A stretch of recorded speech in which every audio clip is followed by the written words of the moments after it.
30, 20, retard. 5.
And welcome everybody to another episode of Wrong Side Simulations, bringing the best content from the wrong side of the airplane, the right seat. And as always, my name is Blake, and I am a real-world flight dispatcher aiming to bring you a little more context to your flight sim viewing experience. And today, we've got a hell of a cool one for you. I don't know how many of y'all have heard of Newsky yet.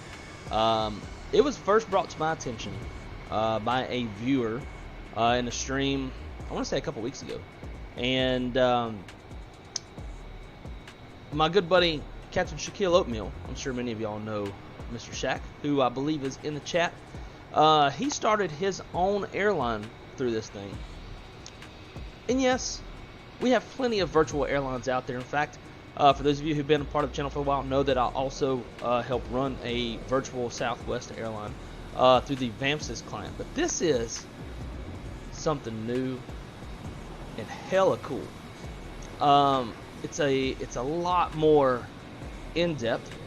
Your actions as a pilot can either hurt or benefit whatever virtual airline you fly for on Newsky. So, what is Newsky? Good question. Newsky is kind of a next generation ACARS client virtual airline tycoon type platform. There's a lot going on and a lot to unpack with that. So what we're going to do throughout this stream, we're going to start off with just kind of talking a little bit about what it is, how to sign up. We'll do a general booking, and then once we get airborne, we'll get into the real nitty gritty of all the different things that this brings to the table. So we're going to be operating YipJet, which is Shaq's virtual airline. I've kind of been teaming up with him and helping him run it. Spent a solid like 7 hours this morning, kind of getting some new aircraft leased, adding flights, adding some airports, doing a whole bunch of stuff. It's really, really cool what this thing can do. So let's pull up Newsky. Just like VAMSys or smart cars, it's a web-based client. So you can access Newsky from either like a browser and also their app that you would download. Now, to fly the flight, you would need their app, which communicates with, I believe, Sim Connect, and then obviously that's how it talks to the sim and tracks all your stuff. So first things first, let's actually go to the web page. So you would sign up. You would find the little sign up down here in the bottom, I believe. Actually, no, it'd be up top. I did include the link for the sign up down in the description below. So then once you sign up, the first thing you're going to do is you're going to start looking for an airline, or you can create your own airline. Obviously for this tutorial, we're going to be flying YipJet, which is the airline I fly for, but you can create your own airline. It is a lot that goes into this, so before creating your own airline, I would suggest probably watching this whole thing, and you'll get an idea of what you're getting yourself into. So you go to search airlines, and you got several different airlines to choose from. You've got British AvGeek. He's got his own airline, probably one of the most successful ones out there. He's got 234 pilots with 1,070 flights thus far. That's quite a lot. But yeah, I've kind of gone through and searched for like U.S. carriers, like maybe like American Airlines or Southwest, Delta, whatever. There is a Southwest. Type it in. But they are dead, so won't be flying for them. That is the only one I found. So if you want to sign up for an airline, when you find one, you would click on it and you would click join. For me, for YipJet, it says leave because I'm a part of it. For tutorial purposes, let's look at British AvGeeks. Click on his. So on the home page, there's going to be a lot of information, and if you want to join, you click join. Now going back to YipJet, because that's what I'm familiar with. We got some general information about the airline, kind of like our little I don't know, business statement, if you will. And again, this is a fictional virtual airline based off of Shaq's YouTube channel. If any of y'all watch Shaq, you know there's always lots of yippies. So it's YipJet is the name of the airline, YipJet Airways. And as of right now, all of our liveries are from his channel, although I do have some plans of trying to get some of these converted from his YouTube logo into a YipJet logo or something like that, where him and I are in the talks and kind of figuring out what we're going to do there. So yeah, the airline was founded in March of 2023, so we're just a little over a month old. Commenced operations March 22nd, so yeah, we're like actually not even, we're like half a month old. Our hub is Charlotte. It's a U.S.-based community airline, so we want this to be all about the community. But there are other things we have to take into factor, so we'll get there. It's a mix of tycoon simulated real-world operations, procedures, downright fun. You can catch many of the flights on his YouTube channel. It's an open invitation for group flights. let's get as many tails in the air as possible and grow the community. So for YipJet, we do have aircraft for both Microsoft Flight Sim and for X-Plane. Last night we added 3 new airplanes for X-Plane. We got the Tolos A321. Actually, I think I put in a Neo. Change that to a CO. Yeah. Then we got the Zevo 737-800 and then the 737 MAX 8. And we do have a special flight for the MAX. We'll get there in a minute. And then for our Microsoft Flight Sim lovers, which I think is going to be the bulk of us, and that's the bulk of our fleet, we've got the Phoenix A320 as well as the pmdg 737 family. We've got liveries and all that kind of stuff. You would go to this little Google Drive to find the liveries, etc. But my main point is, regardless of what airline you join, this is going to be like your home page for the airline to give you all of whatever it is that the creator wants you to know. Once you join, you can go in and look at information and different things like that. So here's our fleet. We've got the A321 Neo XLR with an auxiliary center tank for all of y'all who like to fly long ass ways. We have all of our aircraft set up with a first class and economy cabin. So on this particular airplane, we've got 10 first class seats. We've got 190 economy. In our Phoenix A320s, we've got 145 economy and 10 first class. So we have 2 of those airplanes. We've got one 737 MAX 8 with 149 economy, 10 first class. We've got the 737-700, 737-800, and 737-900 ER with the 2 auxiliary tanks. Again, for those of you who love to fly long as hauls. So you might ask questions like, well, why are these the only airplanes you have? Why don't you only have 2 320s and 2 of each airplane minus the 1 Neo and the 1 MAX? Well, because it costs money to lease airplanes. So that's the big thing with this, is it's like a virtual airline tycoon per se, and everything costs money. There are, so when we add an airport to our op spec, so to speak, when we add an airport to our operation, there are gate fees, landing fees, all that stuff. When it comes to airplanes, there's upkeep, there's maintenance, all that kind of stuff. There's a lot of expenses that go into all this, and we'll look at the expenses here in a second. There's an actual breakdown of all the expenses going on in the airline. So this is our fleet. This is what we have for now. And again, we say this is a community-driven airline. But the main thing is too is, if there's an airplane that you want, like I think we have some guys that kind of want the CRJ. Cool. But like, we're absolutely down to add it. But one, if we're going to add it, make sure it's being flown. Because if it's just sitting, it's costing us money for no reason. Secondly, we kind of got to build some money before we go just adding, like shooting from the hip, adding airplanes to our fleet. So that's the big thing that we're doing right now, is we're trying to get our pilots flying. We've got 22 pilots as of right now. You can see that here. We got quite a few that are active, and then some that have joined but haven't flown yet, and that's okay. The main thing though is, and I can't stress this enough, if you join up any airline in Newsky, if you book a flight, you have to fly it within 60 minutes of your booked estimated time of departure. Otherwise, it's an abandonment of the flight, and it will cost the airline like tens of thousands of dollars. We've seen that a couple times, along with a few other things. We'll get to all that as well once we get airborne. But the big part of this is everything costs money in the same way that it would in a real-life airline. Now, when it comes to the money stuff and like all those decisions, the pilots don't have to deal with that. That is going to be like, for YipJet, that's me and Shaq.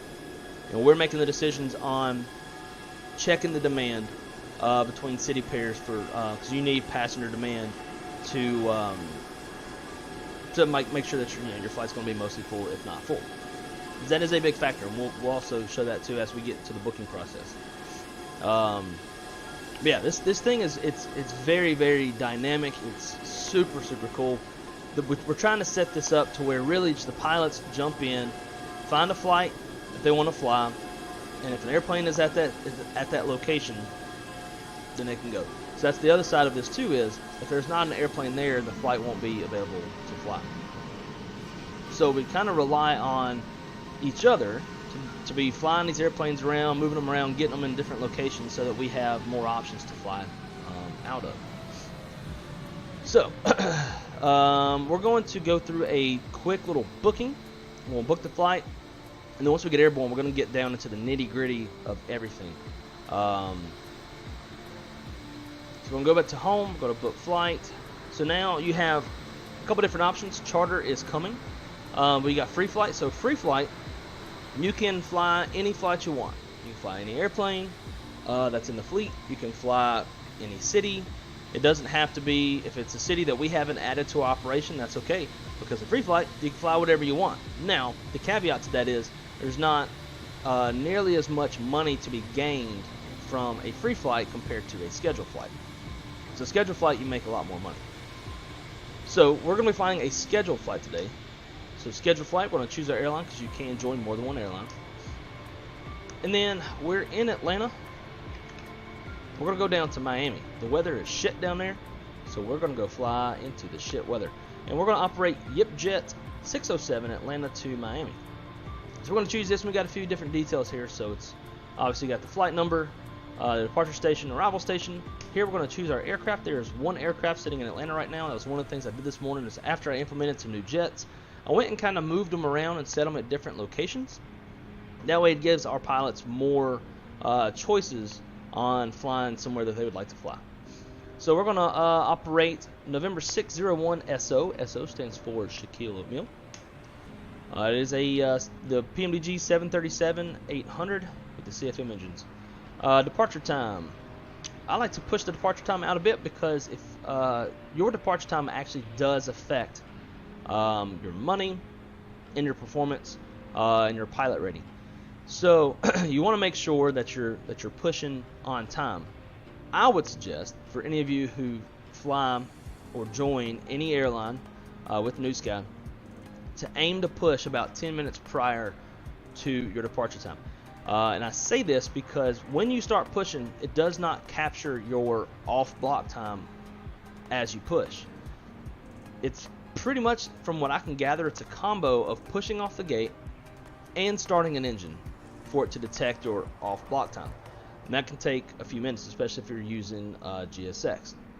So you want to set your departure time something manageable where you can be very aware of your time. You're not super rushed. You don't have to put it way far out, but you want to make sure that you can push out about 10 minutes prior to your scheduled time departure. So right now it is 20:51 Zulu. Airplane's already loaded into the sim, obviously, so we don't have to wait on that. We'll just have to get it prepped and ready to go. So I don't know, let's call it 21:30. Aiming to push at 21.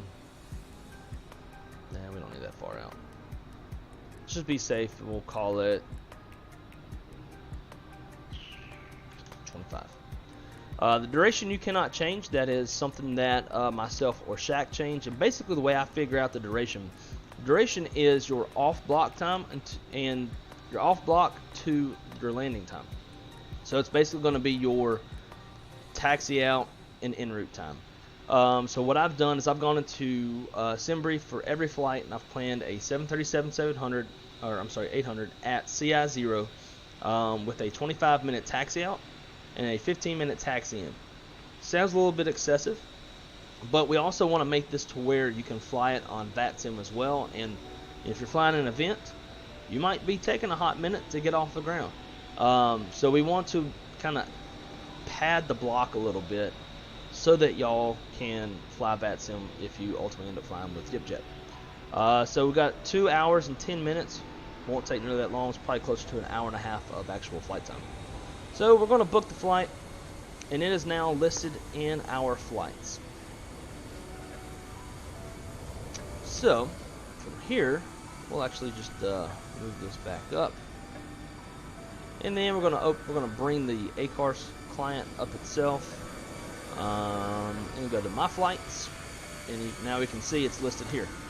Now the other thing is I haven't finished planning this flight on SimBrief yet because I needed my passenger count. And so fortunately, because myself and Shaq have gone through all the airports, like all the major airports in the U.S., and we've searched where the passenger demand is at and what direction you have to arrive from into an airport to meet the max demand. So if you fly with YipJet, you should see mostly full, if not full flights. We can actually go in and set ticket prices for each leg. It's pretty damn cool. We'll get more into that stuff here in a minute. So we have 159 passengers out of 159 passengers. So we are a full boat. That's exactly what you want, because the more passengers you got, the more money you make. So we're going to hit start flight, and you're going to start seeing all this stuff pop up, and it's just kind of cross-checking that our gears down, our spoilers are set to 0, flaps to 0, all that good stuff. It detects lights, it detects radios, it detects a lot of things. So we're basically done with this as far as the flight portion goes. So from here, we're just going to get the airplane programmed and make sure we're ready for an on-time departure. And then we'll really get down into the nitty-gritty and show y'all some of the back-end stuff that you probably wouldn't see as a pilot. Just to have an understanding of like exactly what all this thing can do and how your actions can affect the airline as a whole. That's the thing, like with most VAs, right? Like you build your flight hours, you build your points, and you build your rank. But ain't got shit to do with nobody else. It doesn't contribute to like an airline's overall rating, nothing like that. Here, it does, but we'll get there. Alrighty, so just to make sure we get an on-time departure, I'm gonna go ahead and program this airplane, and then haven't been able to say hello to anybody in the chat yet, so we'll do that after. Fortunately, the 7.3 is pretty quick at firing up, and I'm gonna kill this live traffic because it seems like it's tearing my frame rates apart. I'm just gonna leave the volume down for a little bit until we're about ready to go. Then we fire it up. So, alright, boom, boom.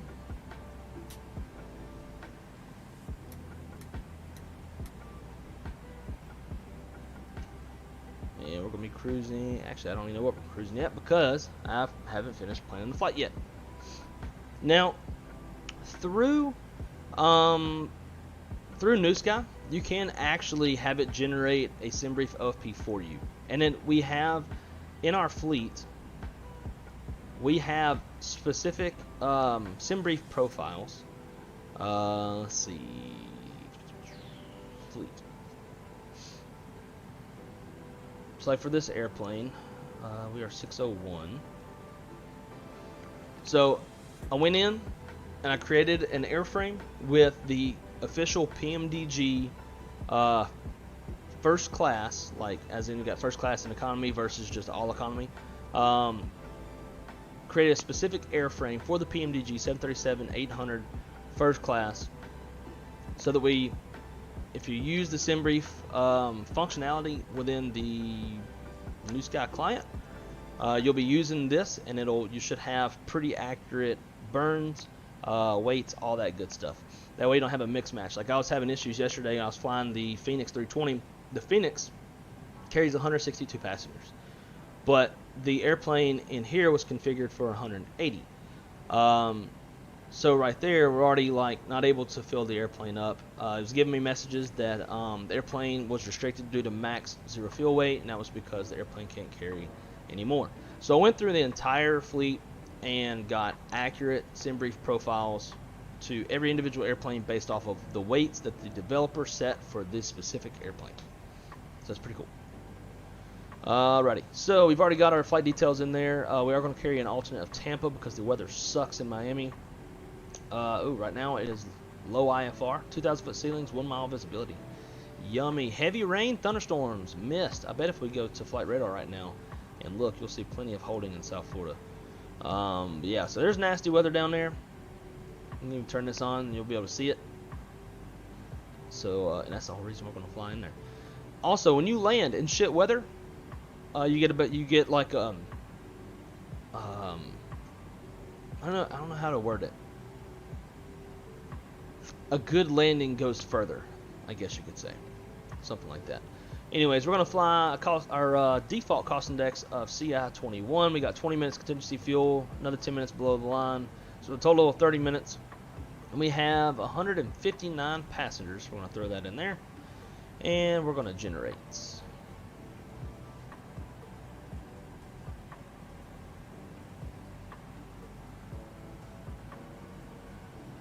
Cool. I'm gonna close that because I've got it pulled up on my EFB. I'm gonna look at it over here. Alright. So we are gonna be cruising at 35,000 feet.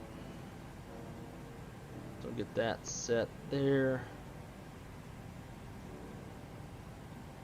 Man, why are the frame rates so bad in Atlanta? Alright, let's get our position set up. Position init. KATL.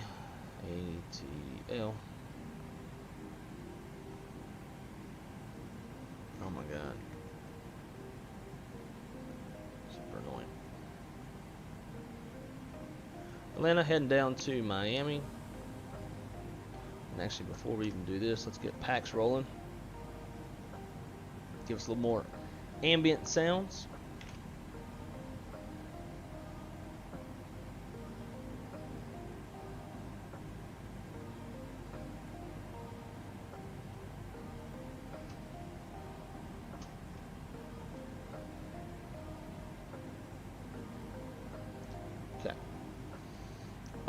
Let's see, we are YipJet 607.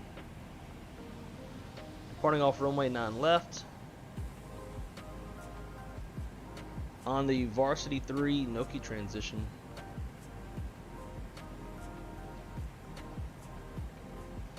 From there, going Yanti Q89.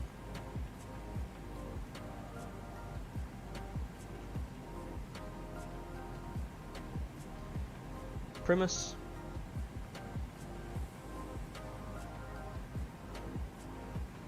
And then on the arrival, gonna land on ILS 9, and we're on the Coastal 2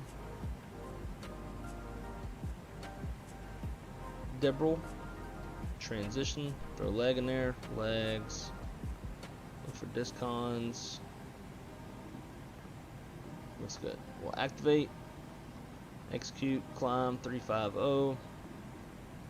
Let's get our passengers and fuel on board. I'm just going to do an instant load. So fuel is going to be 19.5.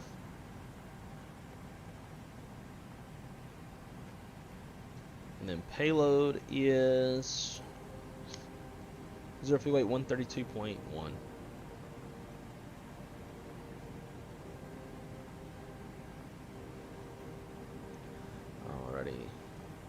So 0 fuel weight, we'll drop that in. Reserve fuel is going to be 4.0.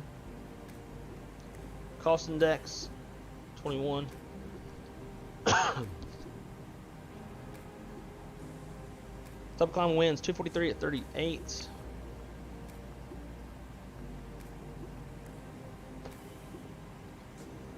And temps minus 53. Execute that in one limit. Let's fly a flex of 57. Climb, take off. We'll go flaps 15, 40, 41, and 43.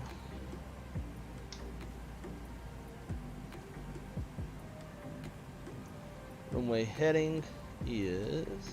We got a real short taxi out of here. Oh, you son of a bitch. Tell me to sign in.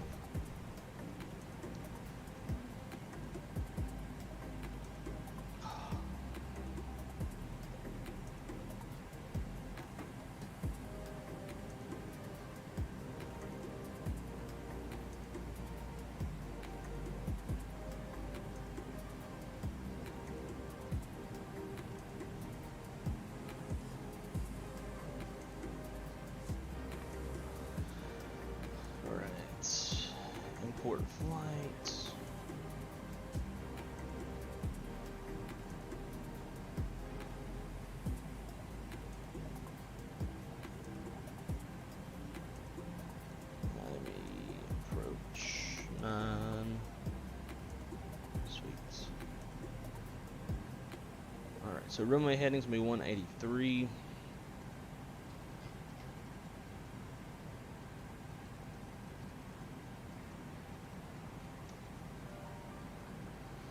And our top altitude on the Varsity 3 departure is, I believe, yep, 10,000. It's already set, so that's good. Flight director's coming on. And let's see, what time is it? It's 21:03. When we pushing back out of here? 15. So we'll start the APU 10 minutes prior. So looking good there. Oh my god, dude. What is the deal with the fucking frame rates? Never, ever have issues like that here. Cool. I think we're pretty much all set up. Just gonna be waiting on the passengers. Now you don't want to depart too early because that will hurt you as well. Keep it pretty reasonable on when you leave. So y'all never come on. Let's get that seatbelt sign on.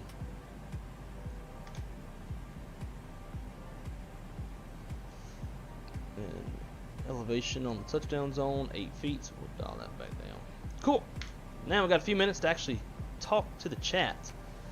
Scrolling back up to the top, Joe, what is going on, man? Great to see you. Dog Tag Gamer, what's up, dude? Shaq, as always, man, great to see you. Wes, hey, my friend, great to see you. Fish Guns Fitness, what is up, dude? Great to see you in the chat, man. Thanks for coming to hang out with us. Brandon Sim Pilot, what is going on, my friend? Kens, how are you? Good to see you. Callie Simmer, hello, hello, hello. How's it going, dude? Great to see you as always. My man Zach, what's up, my friend? Will. What up, dude? I think I got your Discord messages. I passed out this morning around like 9:30 after working on this airline for several hours and flying. Let's see, Jay, what is up, dude? Great to see you.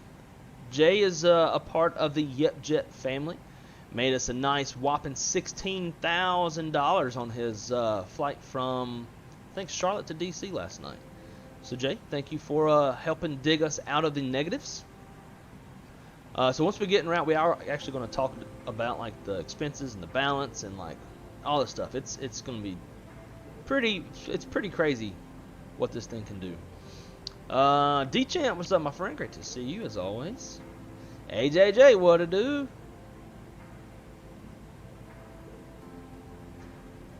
Captain Eli, what is up, my friend? Great to see you. Make sure to say hello to everyone. Drew Stone, what is up, my friend? How you is?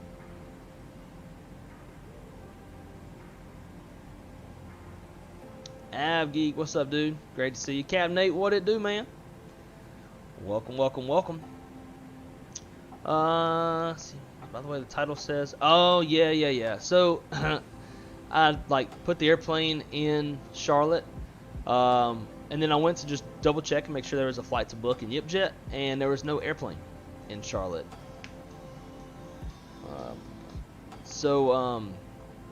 Yeah, so I had to switch over to Atlanta. I had to find where there was a 7-3 sitting. So thank you for that. Let's go change that real quick so we don't have any issues. People go, oh, little river. ATL. Save. Sweet. Thank you for bringing that to my attention. Alright, so she's ready. We are still a little bit early. We're going to be pushing back. Kind of misjudged how long. So we're 21:25 is our departure time. Yeah, we can go ahead and get ready to get rolling. So start the APU.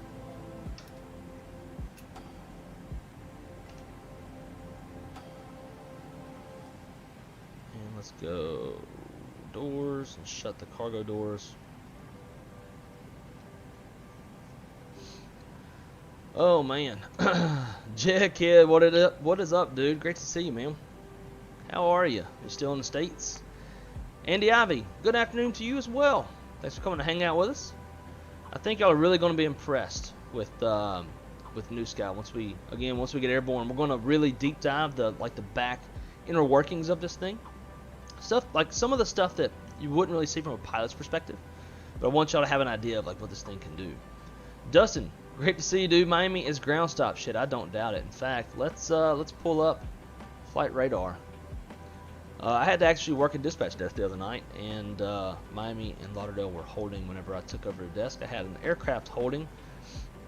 Fortunately, by the skin of our teeth, I was able to work them in.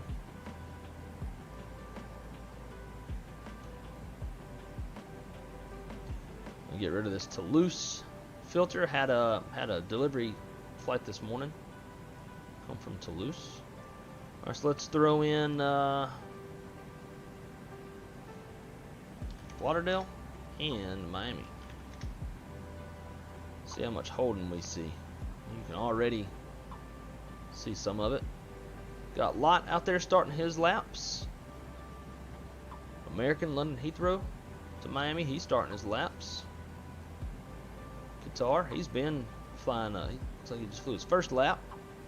Yeah, they're definitely doing some holding. See all the holding there. Holding. Double holding. Double holding.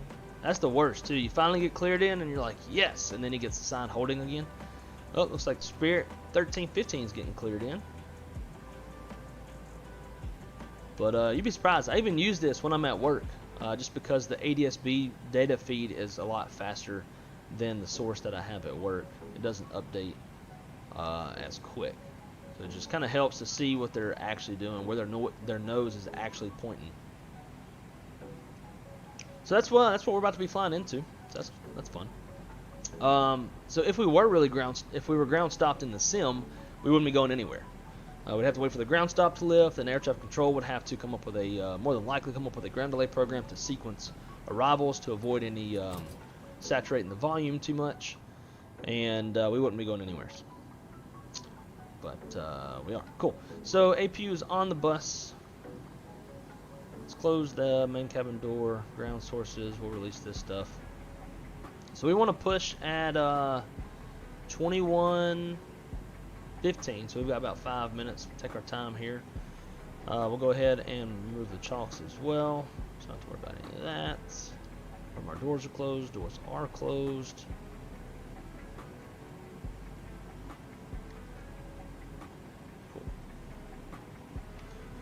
Alrighty, do we have center tank fuel? We do. Put those center tanks on. Heat. Hydraulic pumps. Cool. So I'm just going to wait 5 minutes to push back.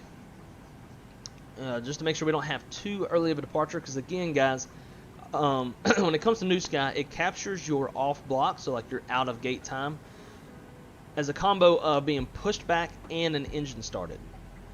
And it's probably not a bad idea, I guess, if you needed to push back or like move your airplane because of where maybe the sim spawned you at or something. Because I've had that issue with some VAs where it captures me like as an out time, but like actually hadn't moved yet, like for the purpose of flight.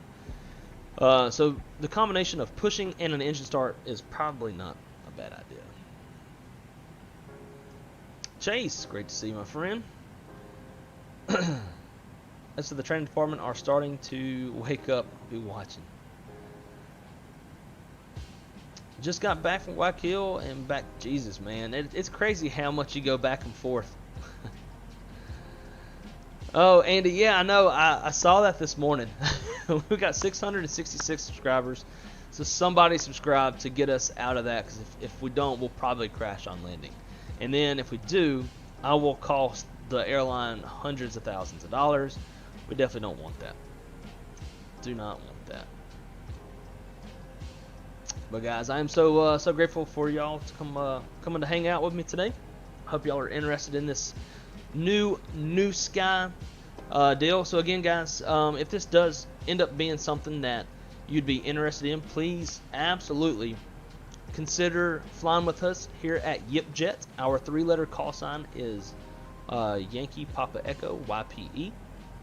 We need pilots, because the more pilots that we have and the more flying that is actually going on means more money, and the more money means more planes and more cities to fly in and out of. So if we're making money, we are absolutely down for taking any requests on airports, stuff like that, because we want to add places that people want to fly to. Because if people want to fly, then ultimately we'll be making some money. But we've got to get out of the negatives first. Yesterday we were negative $21,000. We flew some flights. We had one person abandon their flight that cost us $26,000. We were roughly about, after the first few flights of the day, we were about $1,000 away from getting out of the negatives. Then the person canceled their flight. That put us back another $26,000. So then we were $27,000 in the hole.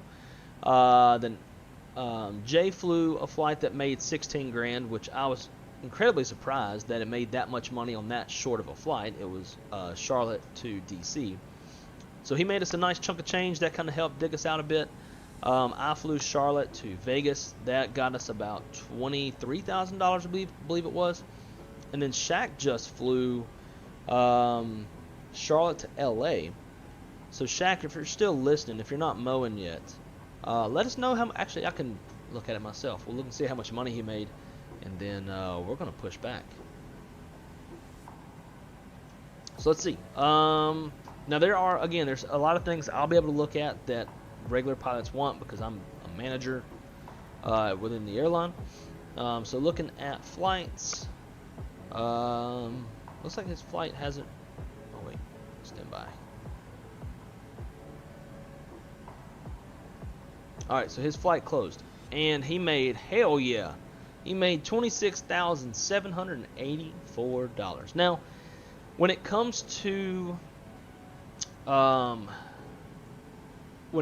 the money side of things, it seems like it takes a little while for it to update.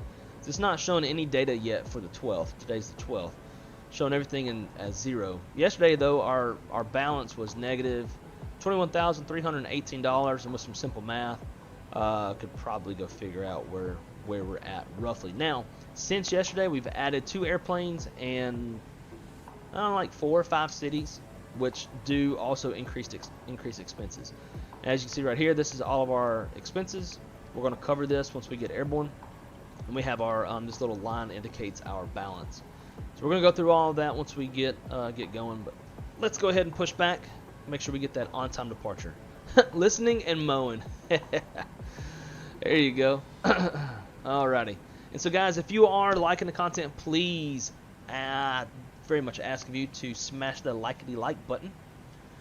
If you really enjoy it, I would hope that you smash the subscribe button so that we no longer have 666 subscribers, because we don't want to crash and die. Alright, let's prepare for pushback. Go Alliance ground.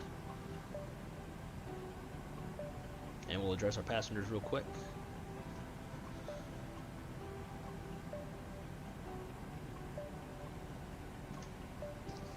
And ladies and gentlemen, from the cockpit, this is your first officer speaking. We'll be pushing back off the gate here momentarily, just waiting for the ground crew to get hooked up.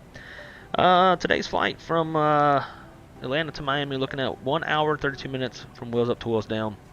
Mostly smooth rides on the en route portion of the flight. As we get closer to Miami, you do expect some bumps. We'll have the seatbelt sign on. We've got some kind of nasty weather down there, some heavy rain, some stuff like that. So we could see some slight holding possible as we make our way into Miami, but we'll keep you informed as the flight progresses. As always, I want to thank you for flying YipJet. We hope to see you on a future YipJet flight, and we'll talk to you once we get airborne. Flight attendants, prepare cabin for departure.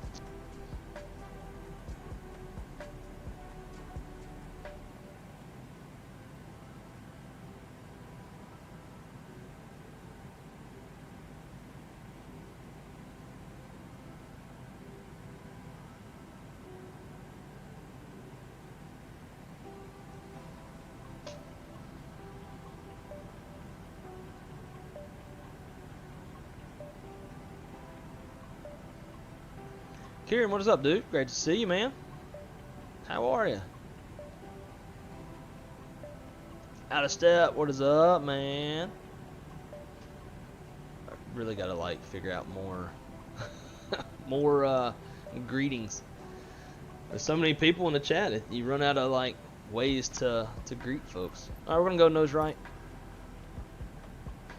At least park and brake.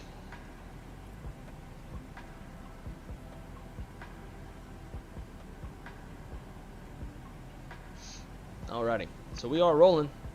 You always want to make sure that you have all of your lights set accordingly, that you got your beacon light on before you're moving, all that stuff, because that will count against you when it comes to, you know, Newsky. Alrighty, so we are ready to start an engine. So we're going to start number 2 first.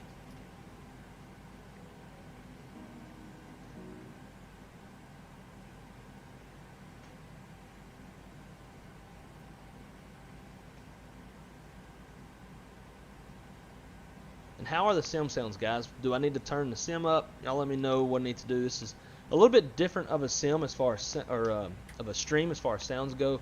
Cause I've kind of been turning some things down so you can hear me and not be hearing jet noises and ambient noises and all that shit.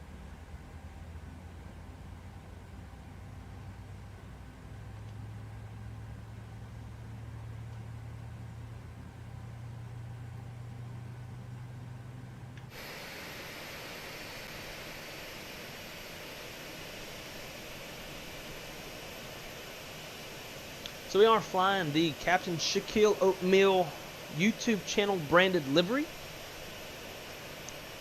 which kind of coincides with the airline logo. Now I'm sure in the future, again, we're going to get some liveries made that say YipJet, and probably come up with a new-ish logo, maybe the same logo, put YipJet on the bottom or something to go on the Newsky. These guys are pushing back hella far, ain't they? Alright. Parking brake sets. Alright, let's roll number 2. Or our second engine, rather. Now, a single engine taxi, 2 engine taxis doesn't affect you like it does on VAMSs, just as a general FYI.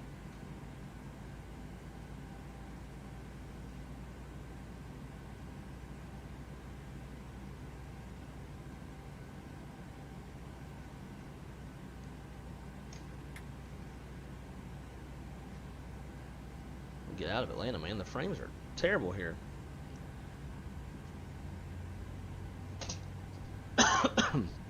Nice, Kieran. Very, very nice. Oh, so that brings me to the next point. When it comes to other virtual airlines and this.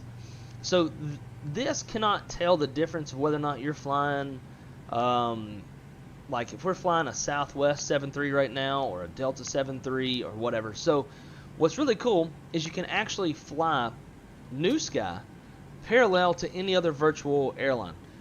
So, for example, Kieran. If Kieran was flying YipJet, he could also do a flight with whatever his VA was that he was flying, if they fly Atlanta to Miami, or rather Orlando in his case. You can fly both of them at the same time. Therefore, you're building hours and points with your VA, but you're also building money and hours and all that kind of stuff too in Newsky. I think that's pretty cool. You're not bound to just one thing. If we wanted to fly virtual Southwest right now, we could absolutely be doing that. It'd be no problem. Cool. So we got both engines started.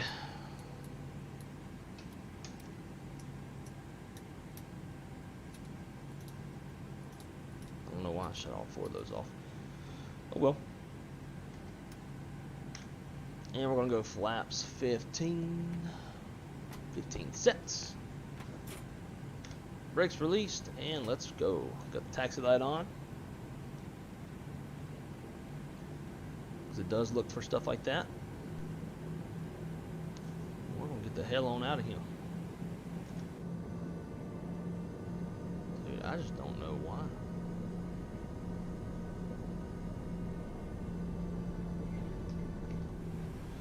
We do have the FT Sim sound pack in this airplane, so it's a little bit quieter than what you're probably used to with a PMDG. Dude, I can't with these frame rates. Hope it's not the new drivers. Installed some new drivers yesterday and hoping they're not that shitty. So as long as you fly one of those offline instead of VATSIM, it's a slam dunk. And so you could, yeah, and so what I would do if you're flying VATSIM, like let's just say Virtual Southwest and this, right? You could fly Virtual Southwest, this, and VATSIM at the same time. Obviously, I would just suggest maybe using Virtual Southwest as your VATSIM. But another cool thing that I set up in the profiles for all these airplanes is I put in the remarks section RMK / callsign YipJet. That way, if you do fly VATSIM with YipJet, the controller should be able to see the remark and know what your call sign is. Shaq flies YipJet all the time on VATSIM. Every now and then he'll get a controller ask what the call sign is. Other than that, there's no issues. So really, if you're flying like your traditional VA and then your Newsky VA, you can fly either one on VATSIM.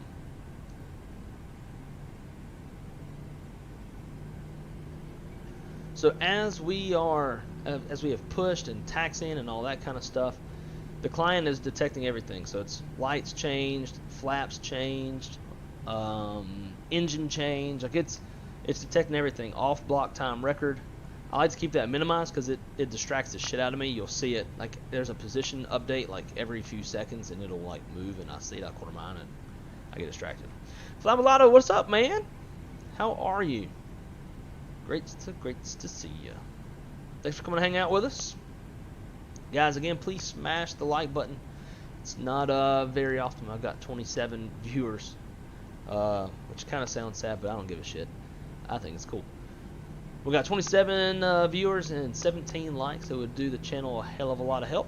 If you could just be very, very kind and smash that likety button. Based off that windsock, I don't know why Atlanta would be taking off the 8s, but I'm pretty sure that windsock's wrong.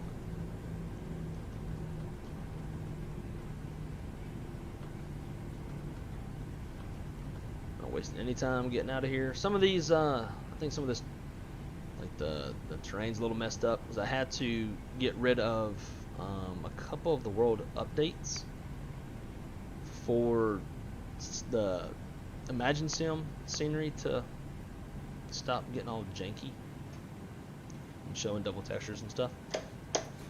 Alrighty, so we're short of the runways. Just make sure we got everything on. Once we get airborne, I'm gonna turn that live traffic back on so we can kind of liven the world up around us. Make sure we got all of our lights set.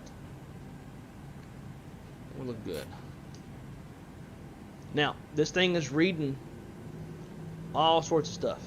Stuff like your average like lateral distance off of the center line. So if you get real squirrely on a takeoff and you end up, halfway across the runway laterally, it's going to dock you a little bit for that.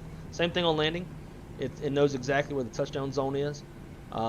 It's keeping track of if you land in the touchdown zone, how far off the center line you are, little things like that. But there's some more details on that topic, especially landing, that I want to tell you all about once we get airborne.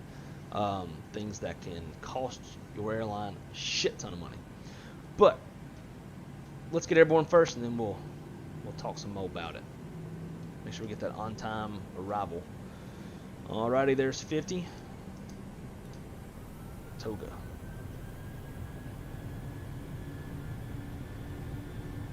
We are full boat.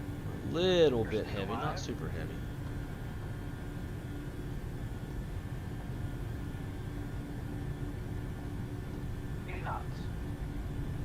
Probably gonna be a little bumpy rolling down the runway.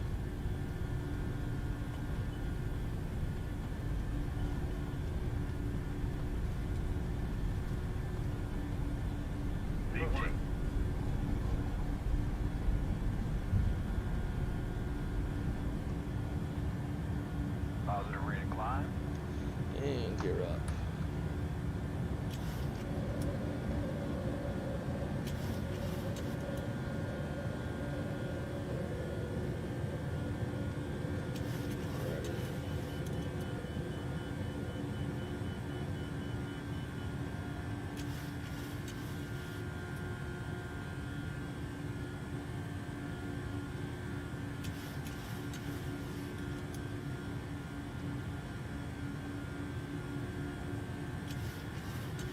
Acceleration altitude. Those are down. Start to accelerate.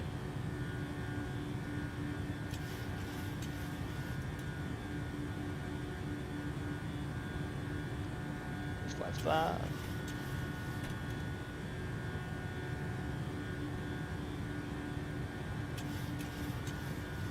And let's go autopilot on. Don't want to be able to talk.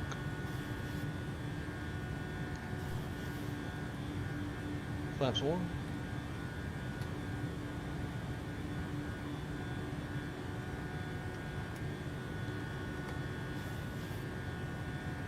And flaps up.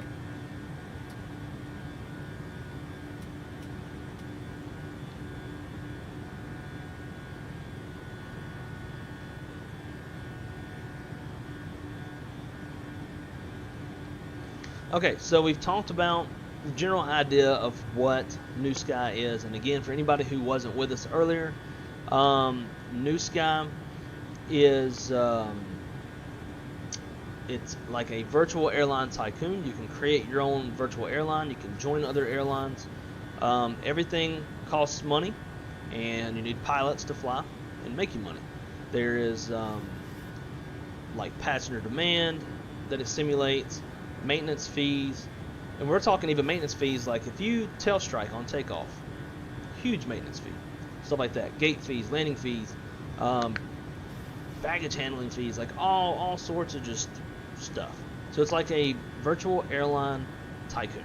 It goes that step further than the traditional VAs of being able to, have the business side of the airline and actually make your airline money. So once we get to 10,000, we're going to start showing y'all some stuff. I have to make sure that I keep an eye on the sim though, because that stupid low bandwidth message that pops up will screw you. The other night I put a flight, I did Charlotte to Denver, and then once I was at cruise, I brought Newsky up and I was covering the whole sim and I started working on some stuff. Well, little did I know, shortly after I brought Newsky up and I couldn't see the sim anymore, I got a low bandwidth message and the sim was paused for the next hour and a half. I had to find a nifty way to cancel that flight without taking a money hit. So here comes 10,000 feet. You want to make sure you got your landing lights off before you cross 10,000. So that's what it's looking for. And we'll keep that climb going up to our final, whoops, that's heading, altitude. And we're going up to 35.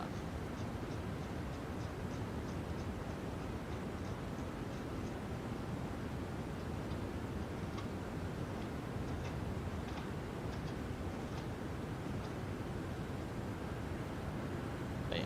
Okay.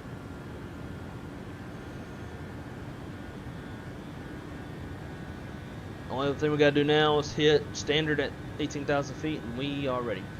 Jackie, wanna fly some DCS Apache tonight? Bro, you know I'm down. Down to clown. Okay, where is this guy at? Make this where I can see our altitude a bit. Okay, so I'm going to show y'all kind of the back end of this, and that'll give you a better idea of how your actions as a pilot affect the airline. So, as a manager, I have access to a lot of functions that pilots won't. But nonetheless, so here is our general dashboard. It's a breakdown of kind of just everything that's going on money-wise and flight-wise. So, over the last 30 days, here are all of our expenses. So we'll start with the biggest one, airports. Over the last 30 days, airports have cost us $460,600. We've only got like 15 or 16 airports. It's a lot of money. From there, schedules. Okay, so I guess the schedules do cost money. So I thought that only cities with landing fees and baggage fees and gates and all that kind of stuff cost money, but I guess actual schedules do too. So I might have to go reduce our schedules. We got currently like 62 flights, something like that. Might have to reduce that until we get some money rolling in. So, schedules have cost us $299,000.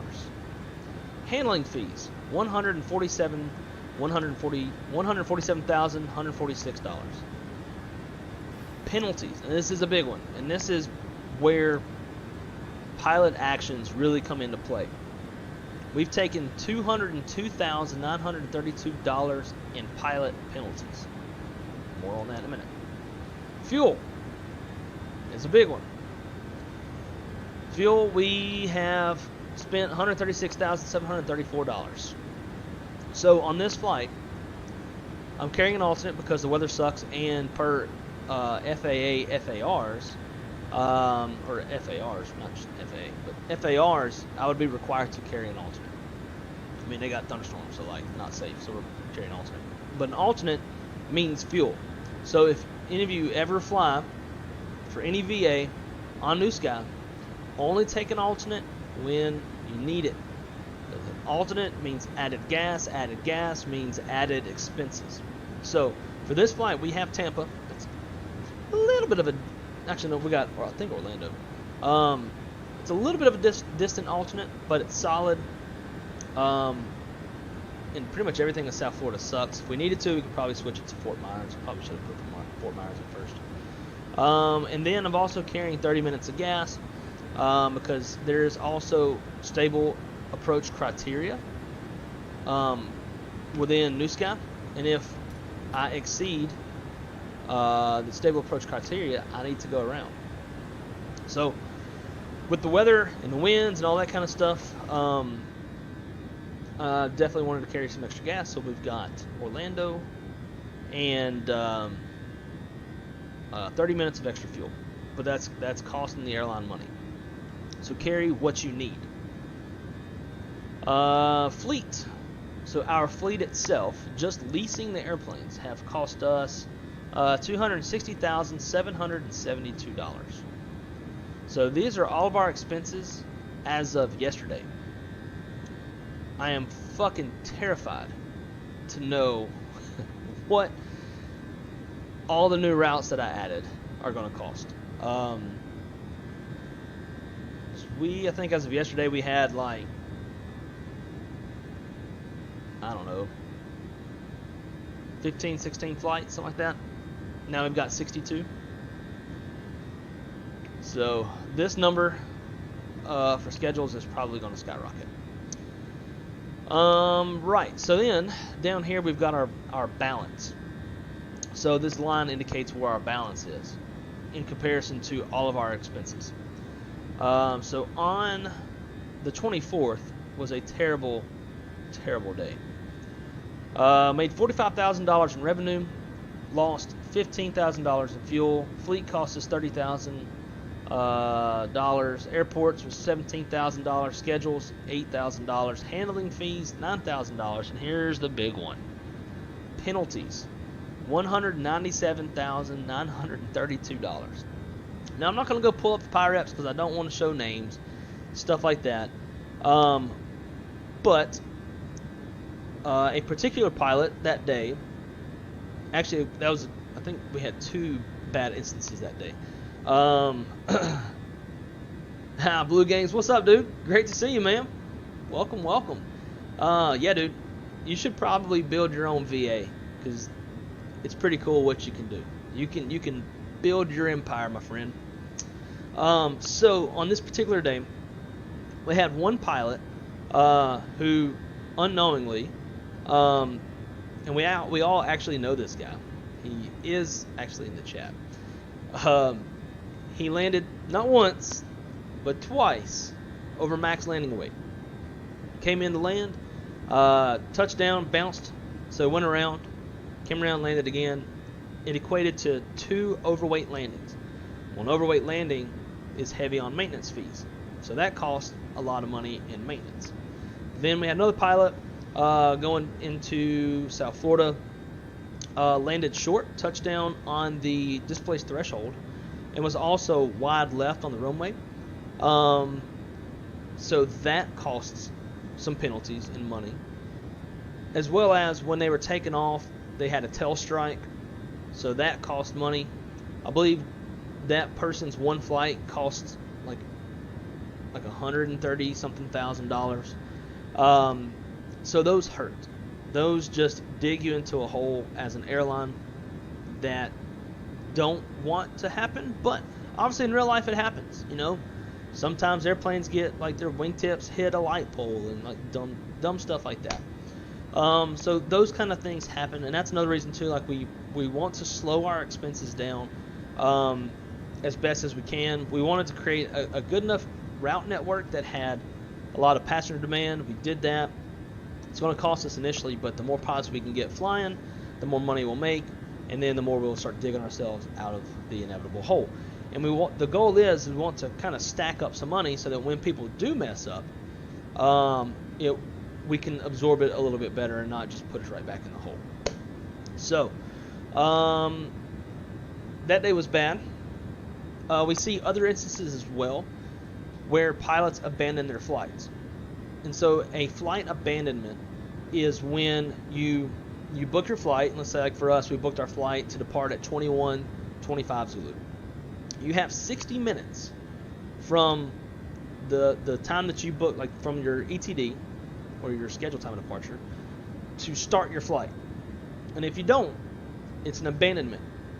And we recently had a pilot abandon his flight, and that cost the airline, I think it was $26,000, just because it just didn't fly the flight. It's not great. So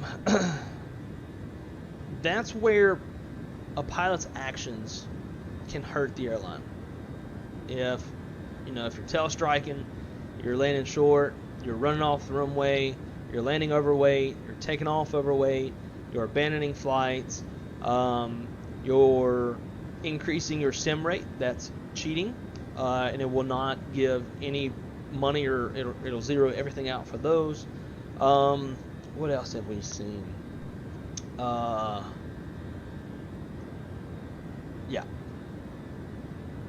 Being a shit pilot will equate to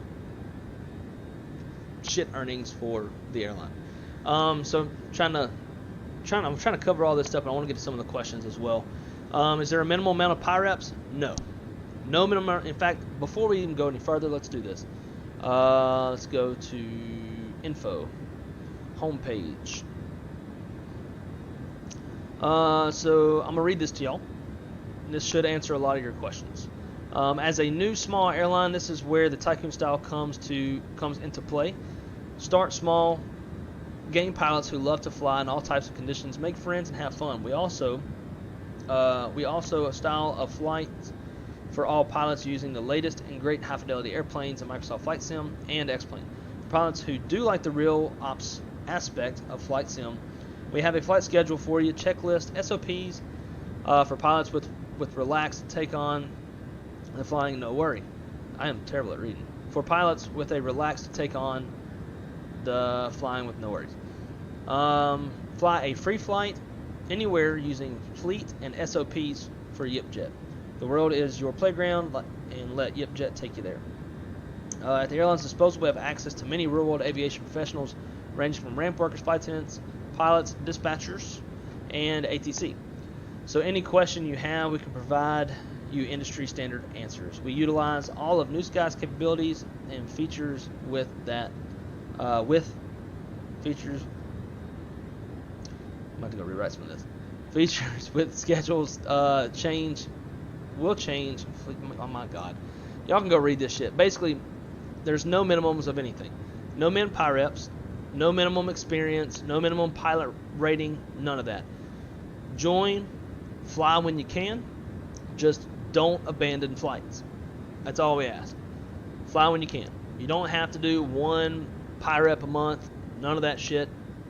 Fly when you can. We do have liveries. We've got checklists in the Google Drive. So feel free to look at that stuff as well. Cool. So from here, we can look at a list of our flights. So recently, Shaq landed. He flew Charlotte to LA. He had 159 passengers, so it was a full boat. He made $26,784 for the airline. So that definitely helps. That's the kind of stuff you want to see. Now, it was not a 10 out of 10 ranking, so we can just kind of see what happened there. Let's see, off center line takeoff. So you'll make sure that you know, as best as you can, because you know wind and weather definitely is a factor. That you're taking off, you know, maintaining that center line. You want to maintain the center line as best you can when you're landing as well. Now these are very minor deviations. It's not like he was off the end of the off the side of the runway or anything. But the more that you're on center line, the better score you'll get. Long landing. Now if you float and you are outside of the touchdown zone, I don't think it'll even give you points.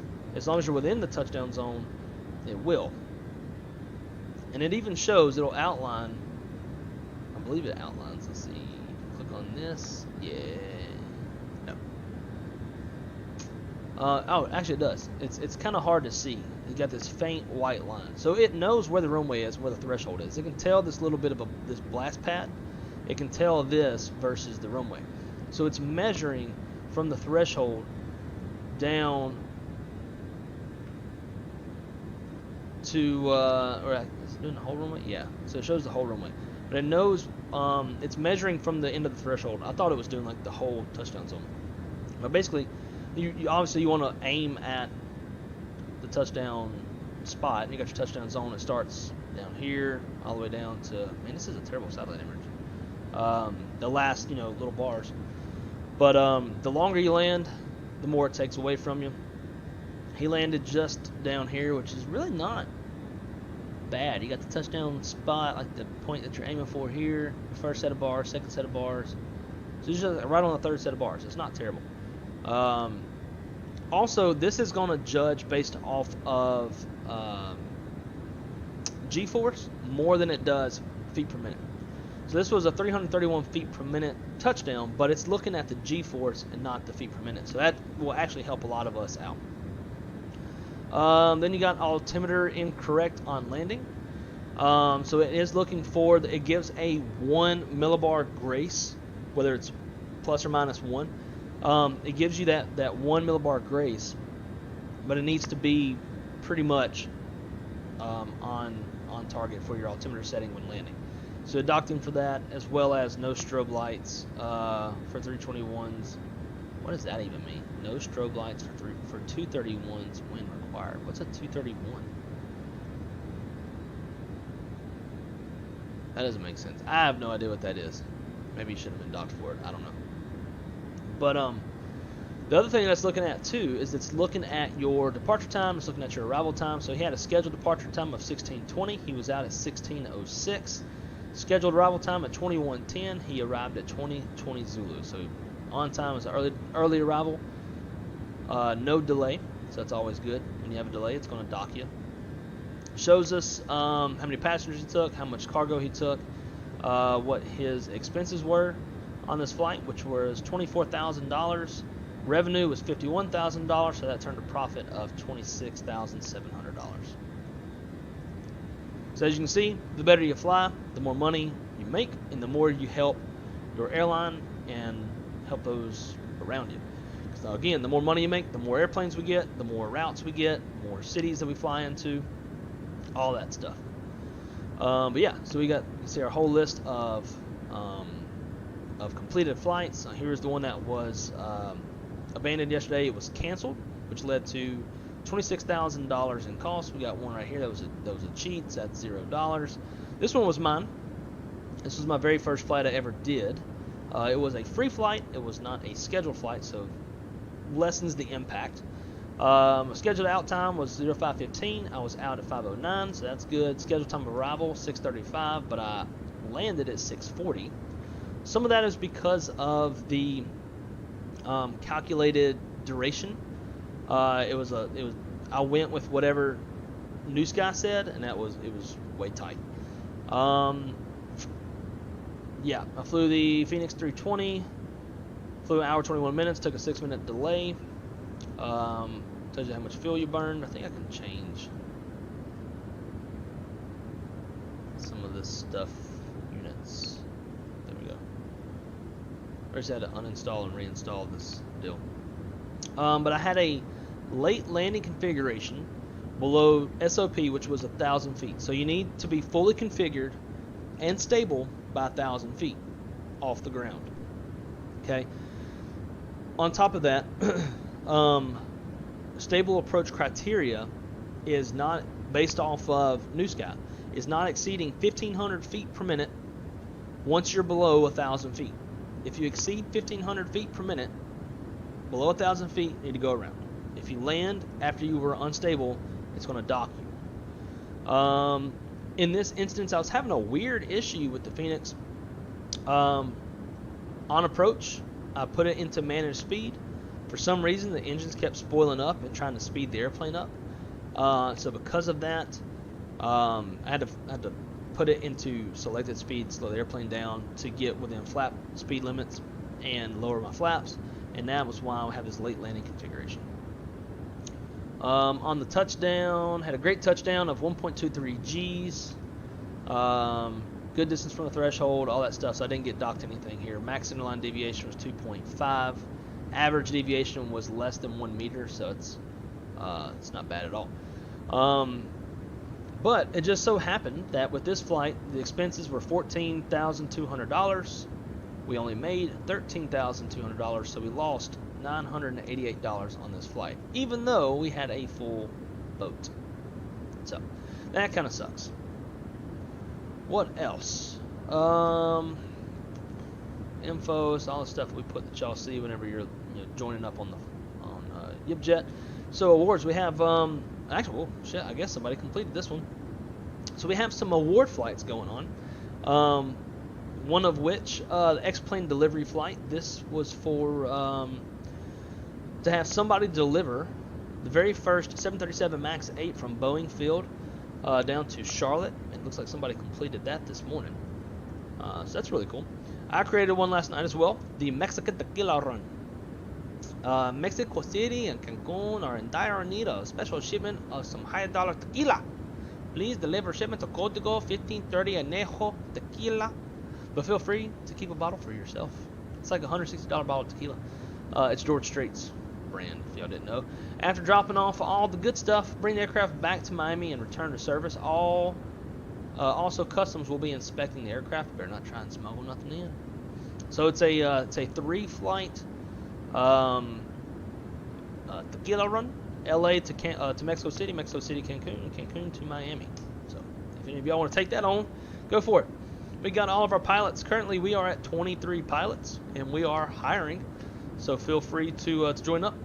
I do believe, though, as a pilot, you can see all of your fellow co-pilots. You can see what their pilot ratings are, all that stuff. Now, your pilot ratings cumulatively affect the overall rating of the airline. So the more that we all fly better, the better our airline looks, and the worse we fly, the worse we look. Airports. So here's a list of our current airports, and this will expand the more that we fly and the more money we make. So we have flights in and out of Charlotte, Atlanta, DC, JFK, Chicago, Lauderdale, Miami, Orlando, LA, Vegas, Denver, Dallas, Cancun, San Juan, and Mexico City. Again, for our fleet, we have 2 320ceos, 1 321neo XLR. We have 2 737-700s, 2 800s, a MAX 8, and 2 900 ERs with 2 auxiliary tanks. Now, the other side of this, we can actually look and see how our airplanes are performing financially. So, November 301 SO thus far has made us $19,100, but 302 SO has cost us $172,400. So look at the stats, figure out why. So this airplane was what was being flown when the flight canceled. It cost us $26,000, and this was also being flown when we had the short landing and the tail strike, which was another negative $168,400. So you can kind of see the financial history of that airplane. This one hasn't been flown yet. This one's negative $30,000. This one's plus $5,000. This one's plus $79,000. Never been flown. Negative. Why is this one? Oh, and again, these are showing yesterday's numbers. because I flew one of these and made $23,000. So yeah, I think it takes a little bit of time for the data to process. In our schedule, we have 62 flights. If you go to book a flight, my flights, book a flight, you can actually see today's route map. There, we can restrict like what days of the week flights can be flown.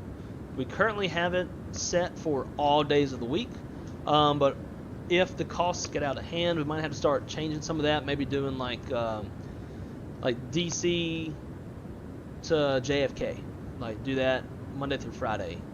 Do all the like the touristy, beachy stuff. Do that on the weekends and try to drive some costs down a little bit. Maybe restrict some of the aircraft types that can be flown.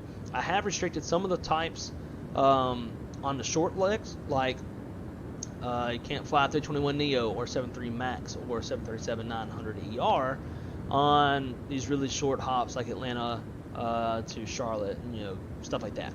So it doesn't really make much sense. And then lastly, there's one other part to this. Yeah, so then all the historical flights and the current flights as well. So I'm currently flying right now, so you can see mine says I'm en route. So that's nice. Now the difference though on the left side, where you've got green versus non-green. Green means it was a scheduled flight, and the non-green means it was a free flight. Again, free flights you can fly anywhere you want. You just don't make as much money.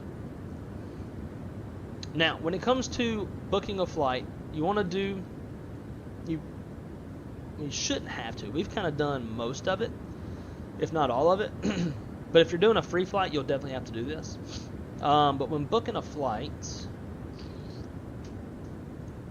first one, tell it free flight or schedule. Let's do, actually, before we even do this, let's say we're curious. We want to fly Tampa to New Orleans just as a free flight. Before we do, what we need to do is go check the demand and see if it's even going to be a profitable flight or not. So you go to map, you click on airport, and you have your demand over here on the left. Now this is for the current day. Demand changes day by day. Some cities might have lower demand during the week and then higher demand on the weekends, and vice versa. It also provides you a little METAR, so that's cool. Right, so if we're coming from Tampa, that kind of has us coming from the southeast, right? So we want to kind of hover over the southeast area of the demand chart, and it says the current demand is 1,696 people. It's not very high compared to maybe doing like coming from the northeast. As you can see, this nice little spike over here. That one's got 5,966 people on demand. If we came from the northwest, that one's 5,109. So this is how you check your passenger demand. You want to make sure that there's actually some demand before flying somewhere, because if there's not, you can fly the flight, but you're just going to lose money. You're going to end up spending more to conduct the flight than you made in revenue. So any airport you're curious about when it comes to demand, just go click on it. Like example for Atlanta, high-ass demand everywhere.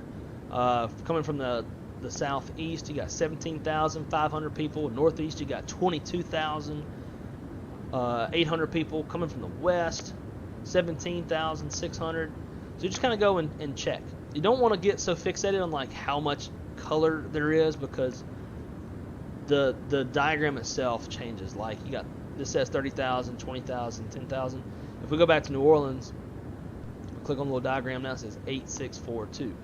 So because it's a smaller airport, it's not as much demand, so it kind of like, it changes the diagram itself. So don't get just all fixated on the color and the pretty teal, how much teal there is. Actually look at the numbers, and that'll help you out. So if we're going to fly Tampa to New Orleans, and we're coming from the southeast, we can expect kind of a low to moderate demand. We may not have a full flight, but another big factor as far as people booking your tickets is going to be ticket price, as well as legroom. Legroom is a big factor, and that is why in our fleet we set every airplane up to have some sort of first class.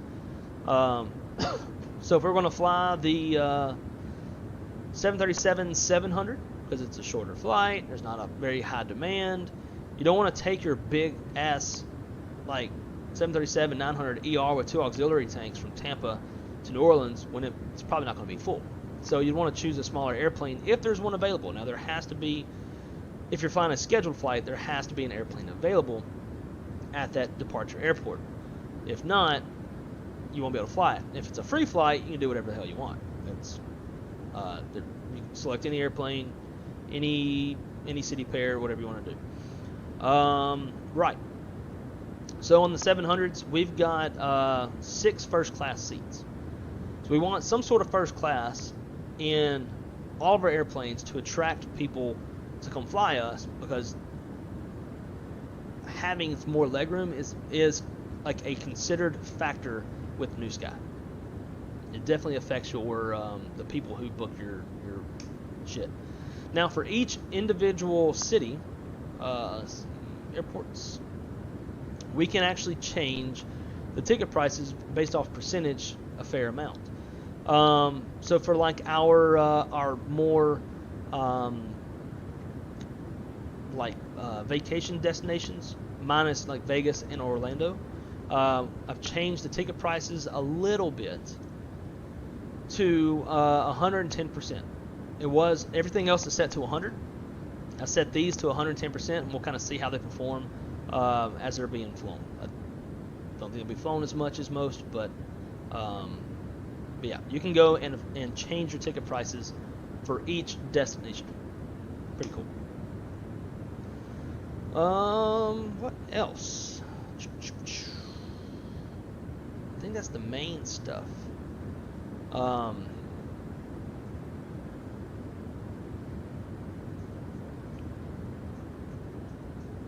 again, too, like when you're booking a flight, dogs are hungry. When you book a flight, so here is like a little map where you can go. You can scroll over here and all the available flights to fly. But you're going to see that some of these are grayed out, and that's because there's no aircraft available at those airports to fly. Now, again, this is scheduled only. Free flight, you do whatever you want to do.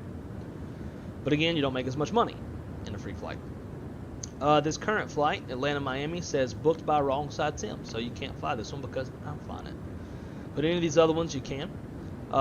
It also shows you what aircraft are available to fly these. So you would have to fly that specific aircraft type to be able to conduct that flight. Now, if there's something that you just really have your heart set on, like hey, I really, really want to fly Orlando, Charlotte, but I don't have the 737-700, I have the 800. Myself and Shaq, we can go into the settings and go move an 800 to Orlando for you, and then you can go fly it.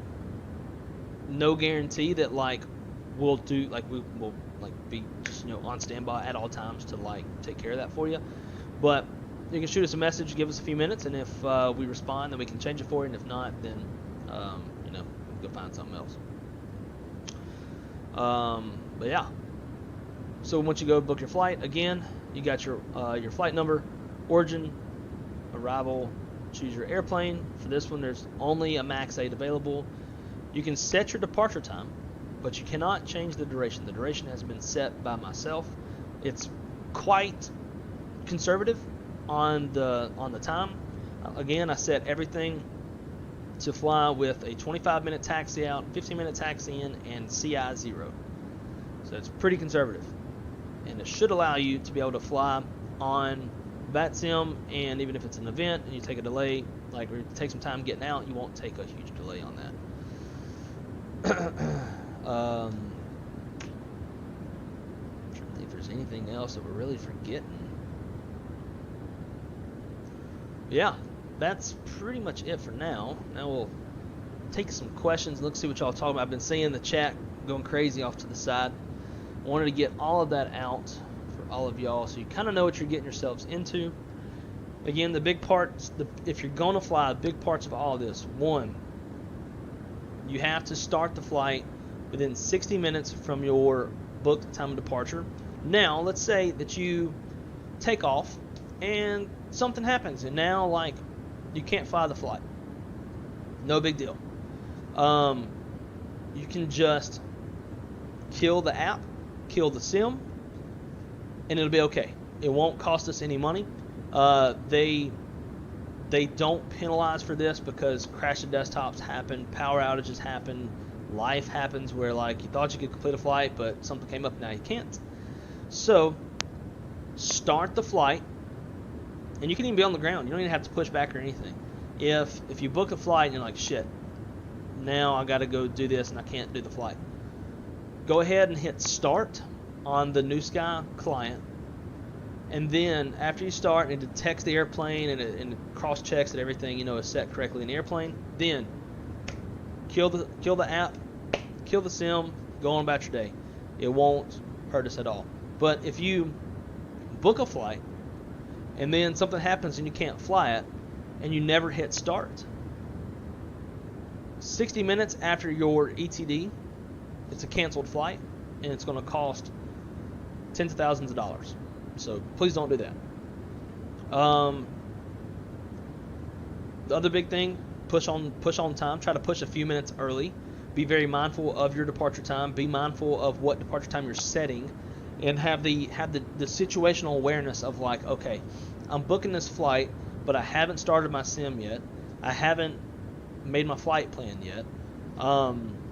It's going to take some time for like the sim to fire up, to go to the main menu, to get to pick out your airplane and livery, spawn at the gate, go to your sim brief, get everything planned out, unless you use the sim brief in Newsky. Consider all that stuff. Like, what's realistically about how long can it take me to get out of the gate on time? So leave on time, arrive on time. If you're running a little bit behind, shortcuts help. CI-99 helps. That on-time arrival definitely helps the amount of money that you make. And if you're not if you think you need some more practice as a pilot before starting to do this, that's totally okay too.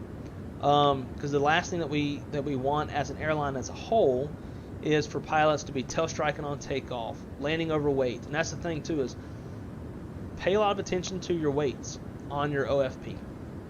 Check your your max landing weight. Today, for example, planned landing weight is 142.6. Our max is 146.3. So we're good on the landing weight.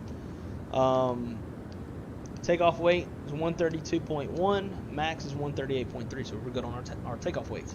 So be mindful of your weights. Be mindful of how you're flying. If you're lower than 1,000 feet on approach and you exceed 1,500 feet per minute. And you'll probably know if you're going to do it because the airplane's going to scream at you. It's going to scream sync rate, stuff like that. If you hear that, go around. Try it again. It just happened to me yesterday. And I actually didn't get dock points or anything for going around. I was actually really surprised by that. I need a swig of a drink.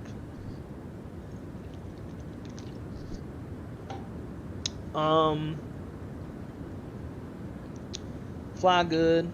We all like to fly good. What's some of the other big things? Pay attention to your your general configuration of your airplane. Make sure your takeoff flaps are set. Make sure your landing flaps are set. Make sure you're turning your landing lights on and off, below 10,000 feet. All the general airplane stuff. You'd be surprised. Like when I go look at Virtual Southwest, I'll help with that airline too. It's amazing how many pilots don't set their flaps for takeoff, don't set their flaps for landing, don't retract their flaps after landing, don't shut the engines down in the gate, like stuff like that. So make sure you're doing all that. Once you land, you can take all the time in the world to do what you need to do. It stops the duration after you land. So if you need to, stop the plane, put it in park, bring the flaps up, stow the spoilers, set your lights correctly, start the APU, get your shit squared away, and then you can focus on taxiing the gate and all that kind of stuff. Unless you got you a good flow and you never have these issues, I would suggest doing that.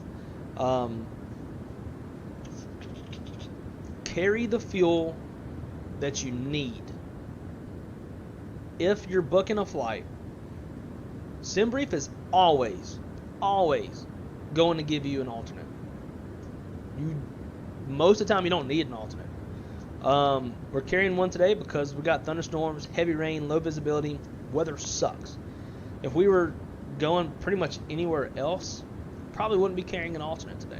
Because the more fuel you take, the heavier the plane is, the higher the fuel burn is going to be, and the more money we're blowing out of the back of the engines. So only take what you think you truly need. But also, with that said, don't take such little fuel that you're landing, like right at reserves, and because if you land into your reserves, it's going to dock you points and money and all that kind of stuff too. I always carry a little bit of extra gas, but don't go insane with it. I typically carry, on a good no weather factor, I carry about a total of 20-25 minutes of extra gas, just because on average that's going to put you a little bit above reserves and give you a little bit of a buffer for any unforeseen circumstances. Now, if winds are kicking and that kind of stuff, and I think there's a very real threat that I might have some unstable approaches and need to go around, I might add on just a little bit more gas. If it's bad weather, then I'm putting alternates. We very well might get our butts kicked going into Miami, and need to divert to Orlando. Hopefully that doesn't happen, but if it does, we're set up for it. So that would be my advice. Just try to have a good understanding of the whole picture. Everything that you do can either benefit or hurt the airline and those around you, and the way again that it would affect people around you is if we're in the hole money wise all the time, well, then we're going to have to reduce our flights and our cities, and it just gives less options for people as far as scheduled flight goes. Because again, free flight, you do whatever you want to do, just don't make so much money. It takes away from everybody else around you. So if we all fly and we all do some pretty decent flying and make some decent money, then we can start tacking on stuff. We can start taking requests of what airplane would you like. I know we got some folks that want a CRJ. I'm not against a CRJ at all, but I know a CRJ is not going to be flown as much as a 737 or an Airbus. So if we're going to add it, we need to already be making some money as it is, and we need to see it being flown. So if we add it for, we got 5 people that want to fly it, well, I hope to see that, one airplane for 5 people should be getting a decent amount of flying on it, kind of thing. And then also, if there's particular airports that y'all want to fly in and out of, that kind of stuff, we can absolutely add that into our operation. But if they're not being flown in, then we're going to have to take them out, that kind of stuff. So that's kind of how it affects everybody around you. There's a whole business side of this compared to smart cars or VAMSys where there's not. Now, weather outside is starting to get a little ugly.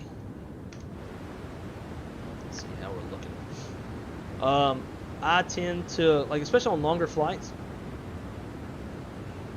what if you have an engine failure, etc.? Do you get dock points? No. So that's a really good question. In the logger, if you have an emergency, you click Declare Emergency. Now, let me show you what emergencies do. Actually, I need to put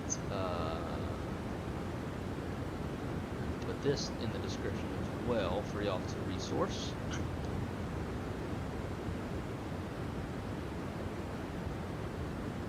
Okay, so there is a little a guide for everything with Newsky, because it's such a unique thing on its own. So with emergencies, this option was added to handle emergency situations. Declaring emergency allows to try out your skills without risking your ratings, as emergency flights don't count towards airline pilots' average. Declaring emergency zeroes out financial report, meaning there will be no penalties, revenue, or expenses. Flight balance will be 0. So it doesn't hurt, but it doesn't help. So if you do have, if you've got your failure set to on and you have an emergency, and you think it's something that you can't safely land and all that kind of stuff, it was a stream or two ago, I was flying with Wiley, and he has his failure set to on in the Phoenix, and he lost an engine, and he came in and landed just fine. So if you need to legit declare an emergency, you absolutely can do that, and it will not hurt, it will not help.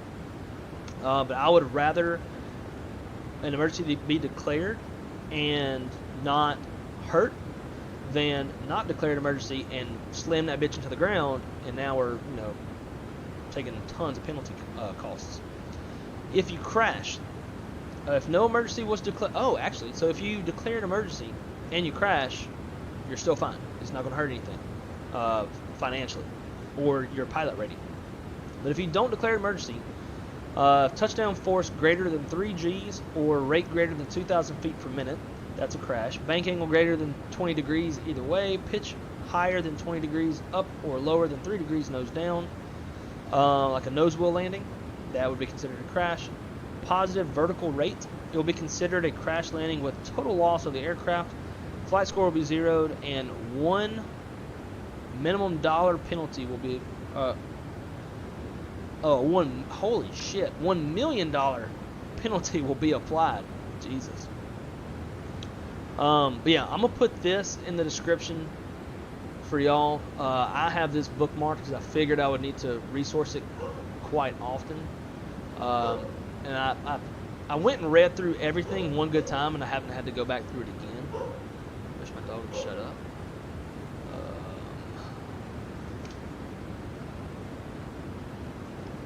New Sky Guide. There's also like a video on the Newsky page. Like when you go to the Newsky's homepage, they have a YouTube video. Haven't watched it. Figured I'd make my own for y'all. Let y'all ask questions and that kind of stuff. Although I haven't been able to read the chat much to do that. I'm a shitty host. But yeah, this thing can explain and probably answer any specific question that you have. Like if you add some fuel while you're in the air, it's a cheat, zeroes everything out. Yeah, this is really good. It's actually quick and pretty easy to read. But it covers pretty much everything: stalls, nose speeds, max Gs, takeoff, landings, early or delayed departure. As time is very important in aviation, Newsky requires pilots to depart within plus or minus 15 minutes from planned departure time. That's very accurate in the States. To be considered on time, in the eyes of the Department of Transportation, it's called the A14 performance. If you land within 15 minutes if you land within 14 minutes, that's considered an on-time arrival. So if you push out of the gate, let's say 13 minutes late, but you end up still landing like 7 or 8 minutes late, maybe you picked up a little bit of time en route, in real life, you're on time. Now, the passengers would not, but in the eyes of the Department of Transportation, you are. So, yeah, this thing can tell you any and everything that you want. Lake configuration, your crosswind tailwind component. So if you exceed your max tailwind component, which is going to be 10 knots on landing, I think. Each aircraft has a maximum component, and I believe they even have a table that tells you per aircraft type. But yeah, this thing is really good. It gets pretty in depth. Airframes, let's say for a 737-800. Yeah, tailwind is 15 knots, crosswind is 33 knots. So it will tell you your components, which is really nice. Oh my God, see? And that's fucking why I didn't want to cover up the sim, because that happened, and now we're probably a little, I mean, we shouldn't be too behind, if at all. I mean, I've got it padded enough that we can take little delays. So we go to home. No, we're still good. So this will tell you scheduled time of arrival is 23:35. Estimated based off our current speed is 23:13 feet. So we're still okay. But yeah, on the home page they have this little video here. You can go watch that video. Probably teach you a bunch of stuff.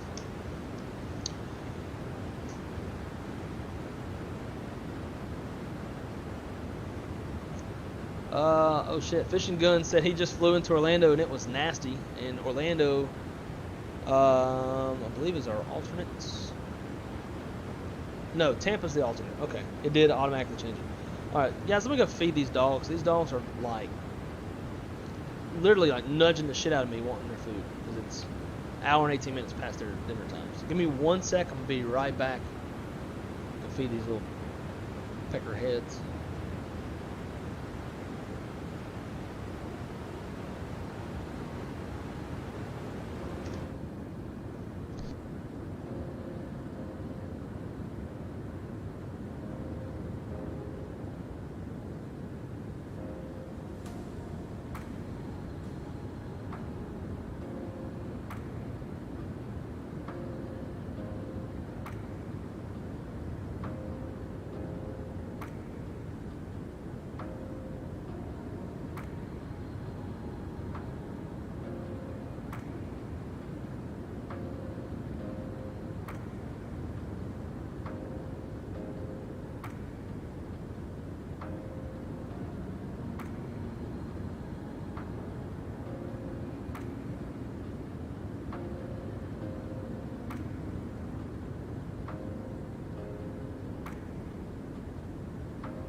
Alright, we're back. Sorry guys, had to feed them dogs. Alrighty, let's see.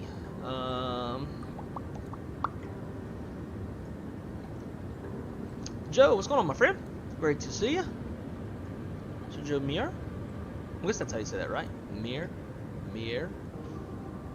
What? Oh, this fuck.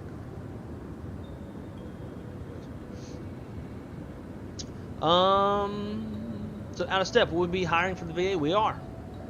We are absolutely hiring. So again, guys, if you want to join the VA, put the link in the description below that you can go to take you straight there. Ultimately, once you download Newsky, go to search airlines, type in YPE for YipJet, and it'll bring you right here. And then up at the top right, just click join, and then you're a pilot with YipJet Airways. Definitely think that y'all would enjoy it quite a bit.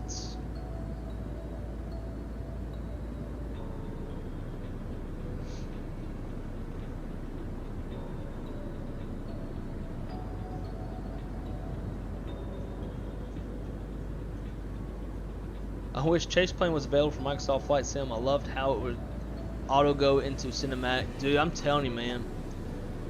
And I guess like the big part of all that is Microsoft hasn't like released the camera API or something like that, which is kind of fucked because we desperately need a better camera system in this sim. Desperately.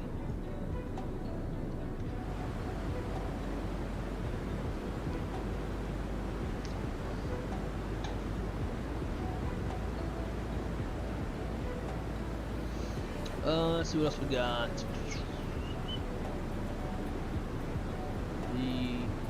How long after submitting application does it take to get hired? So for anybody who, and that's a good question, for anybody who joins, all we have to do is either myself or Shaq go in and accept you. And one, like, if you want, you can always, if you join, say, like after the stream or some other time in the future, you can go to my Discord, you can go to his Discord, drop us a DM, let us know you joined. You can comment on any of our YouTube videos, live streams, any of that stuff. Any of that will get to us, and we can go and approve you. Although I think we're both in this thing quite a lot, so we should see it pretty quick anyways. And so also, guys, this Newsky itself is actively being developed. The guy is taking, like, he's taking suggestions from people. It's like one dude out in Poland or something who's making this, and he's taking suggestions on features and things to add and that kind of stuff. So, like, it's going to continuously get better as time goes on, which is pretty cool.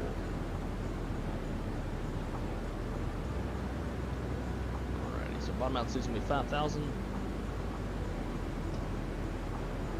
As we get down into this nasty stuff, gonna set the airplane up real quick. So we got ILS of 109.9.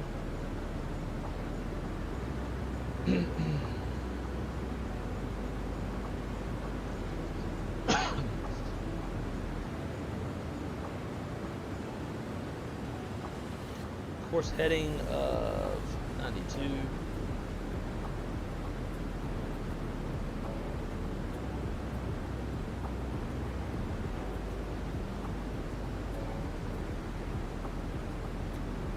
Sweet. Another thing too is, like, for those of y'all who kind of, I guess, can prove that you're serious about YipJet. So, like, if you enjoy flying it, you fly it relatively often. You know, we can tell, like, you're somewhat serious about it. Then we can make you a manager as well. We'll probably need a little bit of help to just to have more eyes on it, on the operation itself, and approve new pilots and stuff like that. That's probably something that Shaq and I will implement going forward. We see somebody that's flying quite a bit and actually helping out and being like a true part of this. You know, probably make those type folks managers and able to help us out.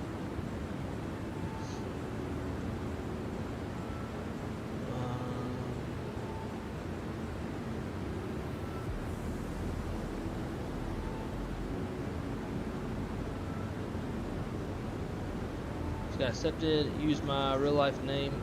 It's up to you, dude. I made mine wrong side because a lot of people know me as wrong side simulations and, you know, come from the channel and that kind of stuff. But you can use whatever you want.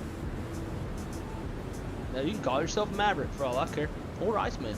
Bella, what the fuck? Stop nudging me. Damn nose. Nose is so wet and cold and over here like constantly poking me.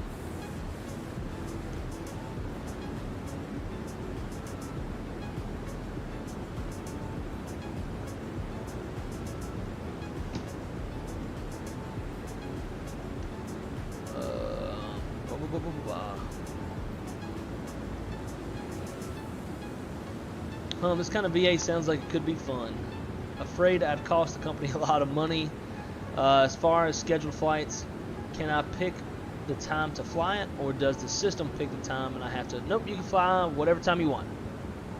There is no time constraints. as far as like, you know, what time of day to fly. In that case, I'm joining, starting a new job, so might not be flying as much until I get used to the new gig. And it's not a problem at all. Again, for everybody watching, there's no minimum pi reps, none of that. Fly when you can, because when you fly when you can, it's helping everybody out, right? Now, we want to have fun. Like we don't want to harp, you know, just all the time about money. And if you screw up and you cost us a lot of money, is it real money? No. We don't really care. And if anything, it gives us more of a reason to fly more, fly longer, and like make that money back that we lost. Like that was like my whole goal last night when we had one flight canceled, cost the airline $26,000. All right, hold my beer. I'm about to make that money back. Guess what? I did. In 2 flights. So you know, if you screw up, it's not the end of the world. We just want to try to emphasize minimizing and being conscious of trying not to screw up, but it's going to happen, and it's not going to piss us off or anything. See, Joe, just a question. Have you ever fly a Cessna Caravan in real life or in the sim? I have in the sim, not in real life.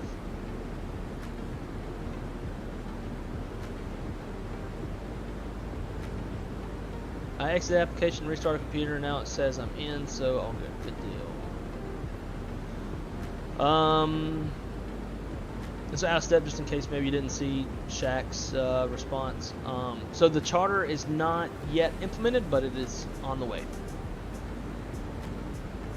And I think they're going to be implementing cargo too as well, which would be kind of cool because that follows a little bit more in line with the reward flight that I put in last night doing the tequila run. That's more of a cargo than a passenger operation, but I will say, especially whenever there's like weather disasters and stuff like that. Like for example, my airline back when Hurricane Irma rolled through the Caribbean and like smoked San Juan, we were sending airplanes down there with cargo, not just in the cargo bins, but also like we had boxes of shit strapped to seats to take stuff down to help out with humanitarian aid and stuff in passenger airplanes, so it can be done. You fly in 4K and rescaled? Don't believe so. I mean, I fly in 4K. I don't think I have it rescaled though. Let's see, journal settings. So 3840 by 2160, and it's at 3840 by 2160. That's what I do anyways. Another big point for you guys, because I've had some issues the past couple days. If, let's say, like you're doing a flight and you have a crash of desktop or your sim freezes or something like that, through Newsky, it's actually saving the configuration and the speed and altitude and everything of the airplane. So you can restore the state. So you restart your sim, come back, and what I do is I try to remember where I was at in the flight, how my airplane was configured, and so while I'm on the ground, before hitting restore, I set everything up in the airplane exactly how I had it, as best as I can remember. Hit restore, and it'll put you back to where you were at, and you can finish your flight. Had it happen to me yesterday. Shaq was streaming.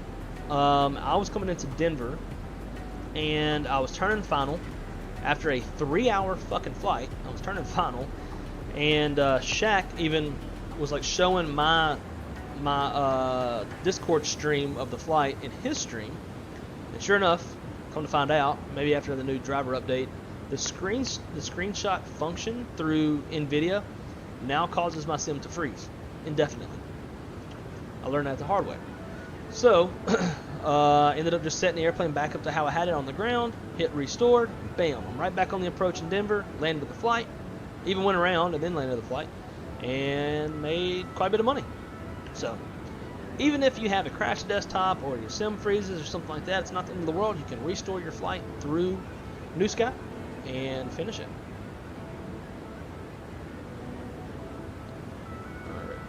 heading.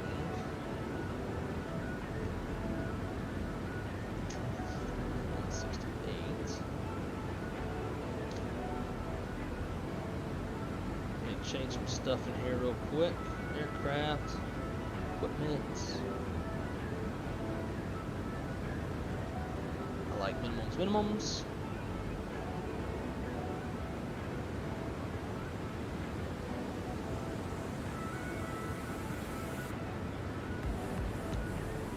Yes, thank you.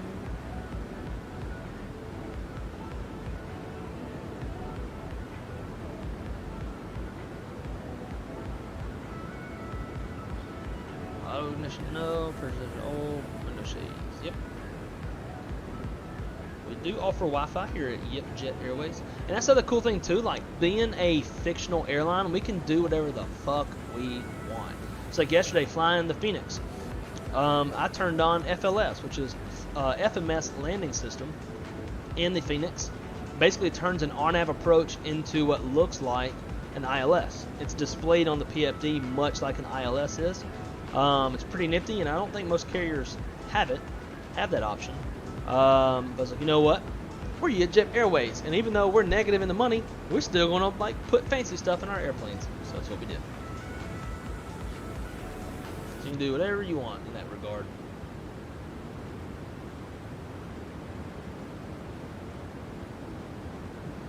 And let's go.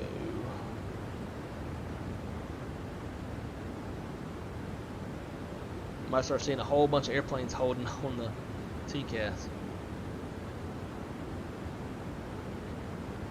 These freaking work text messages are driving me nuts. And then simulation.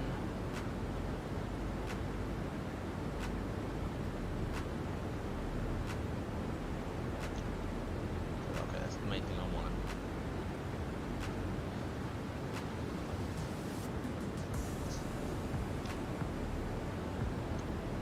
Well, it looks a little bit ominous down there.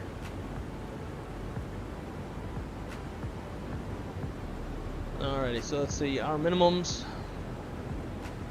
200 off the ground. Set radio.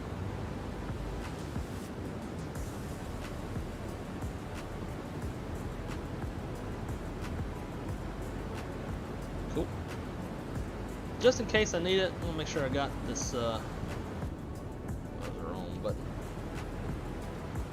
sure I got this little heads-up display all set up nicely.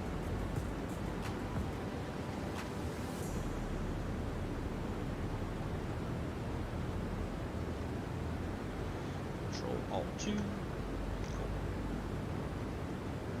Might need it for some gnarly approaches. Alright, let's pull a METAR for. Actually, I need to pull it. Do it through Galanta. Ooh, shit. Wind 090 at 7 knots, 3/4 mile. RVR is varying from 2,400 feet to 3,000 feet. Heavy rain, thunderstorms, mist. Scattered at 1,100. Broken 2,000 CVs. Overcast 2,500. Temperature 22. Dew point 22. Altimeter 2,991. Remarks. Occasional lightning in cloud. Cloud to ground overhead. Thunderstorms overhead, moving north. Not great. And we're coming from the north. Cool. So 29. Let's say 2991. Yeah.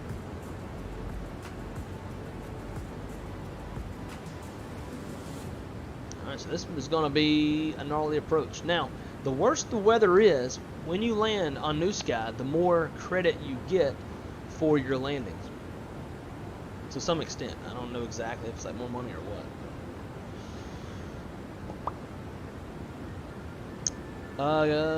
Getting close to landing? Yes, sir, we are. So tattooed beacon. Assume there are SOPs that tell you when lights should be on or off, etc. Yes, it's very generic SOPs. It's not as like, it's not as specific like in VAMSys where you can make it like a particular engine start sequence and you start 2 then 1, 1 then 2, or single engine taxi, 2 engine taxis. Like VAMSys is a little bit more in depth in that regard. I could imagine Newsky maybe getting to that degree, but as far as SOPs go, I'll show you real quick. So for my airline, let's go to manage. Again, this is something you wouldn't see as a pilot. General SOPs, landing light altitudes above the set altitude, the lights must be off. So for us at YipJet, it's 10,000 feet.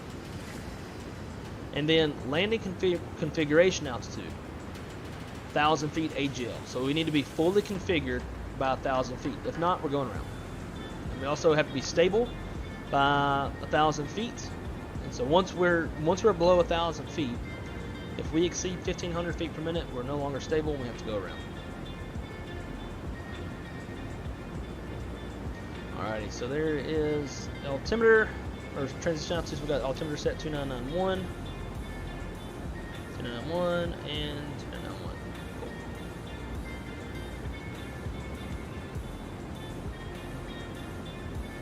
Let's do show all on the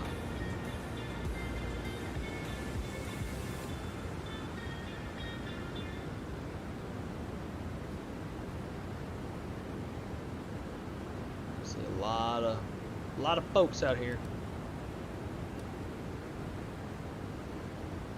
Probably holding. I guarantee you though, the tops on these clouds in real life are far higher than this shit. Like we're getting ready to enter the tops at like 15,000 feet. 15,000 foot tops are like light rain showers in the wintertime. Like these tops in real life are going to be anywhere between 25 to at least 35,000 feet. At least.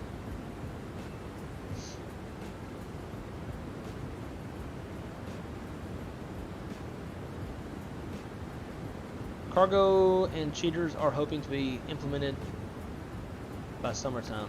What do you mean, Shaq? What do you mean by cheaters? How are they going to implement cheaters? Ain't nothing like flying in 4K. So realistic. My PC heats up my RAM, but it's worth it. Yeah, dude, absolutely. I can actually show you a way to help out with that, though. Let's go into the ice. So, do this. I'm not going to be able to show you. I think it has something to do with the overlay with Newsky. I'm not sure. Something to do with the overlay. By the way, I think that overlay may have reset. I had it turned off. Enable in some overlay settings. Yeah, so there's this little overlay. It'll show you like your touchdown and all that kind of stuff. I turn it off because it's distracting as shit to me, and I look at it after I land. Let's see about sign on. I'm getting down into this stuff. Man, it's gonna be pretty.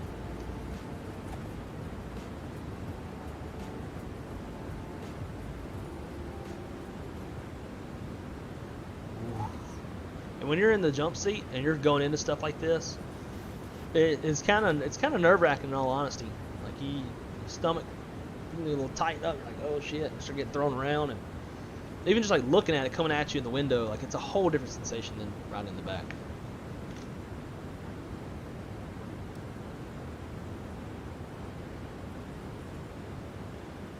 Let's do this to make it more fun.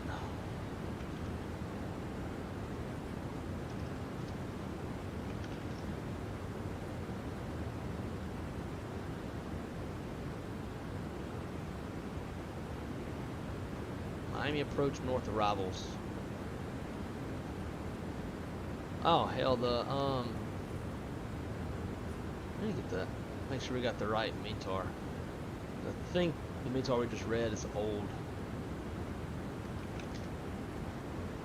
Yeah, it's old. The weather's not nearly as bad now. 350 at 6 miles, light rain, mist, few at 700. Lightning distant to the east and south. Not a big deal. Thunderstorms dissipated is what it says. Alright, so we get that. Properties.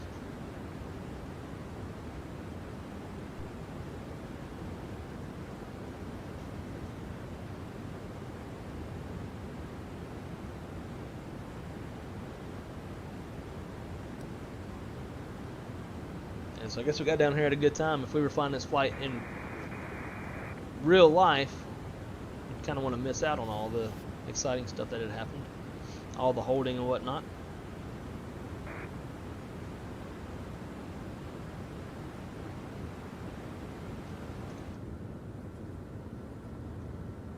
Alright, heading 030 down to 6,000, like that side here.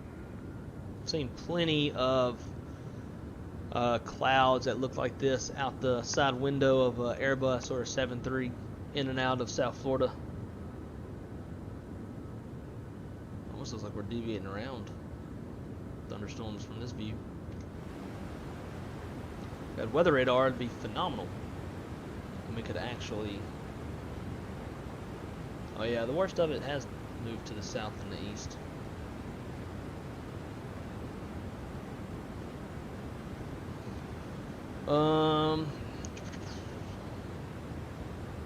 Yeah, in real life, they definitely would be thunderclouds. It's kind of irritating that, like, to me, the weather in Microsoft Flight Sim is not, when it comes to thunderstorms, is not accurate at all.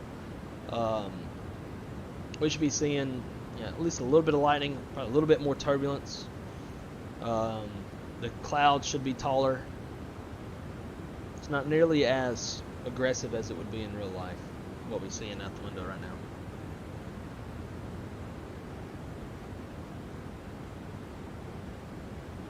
Is it using ACARS to track the flight?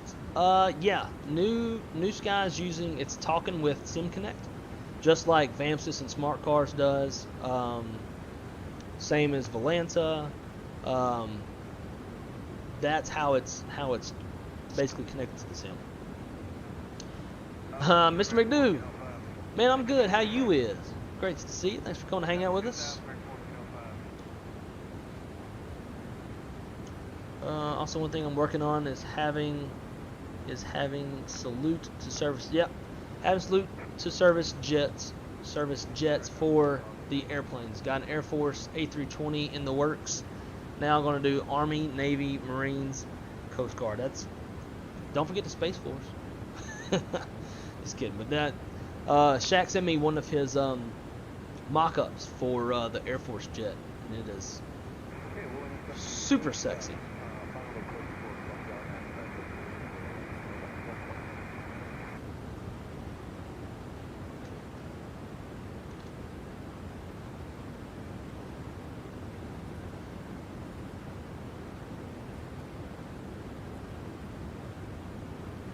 So it looks like we're going to go just down past the airport and then swing back around for runway 9.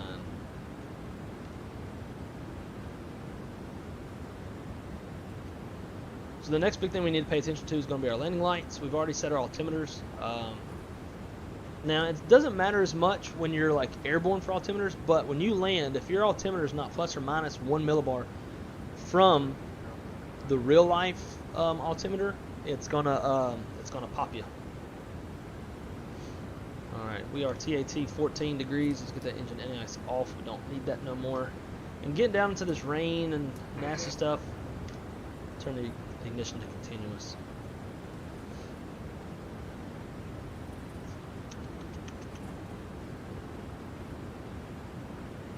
We got the deal right, 1405. Just the Space Force. Alright, clear the visual, 175 miles, American 20. Let's make that airplane look like SpaceX. That's the real Space Force.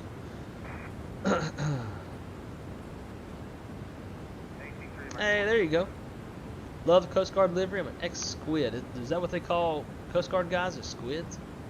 I have not heard of that one. Of course, Jay wants the Navy one. Jay was in the Navy. Landing in Bora Bora. Oh, shit, that's cool. Let's see.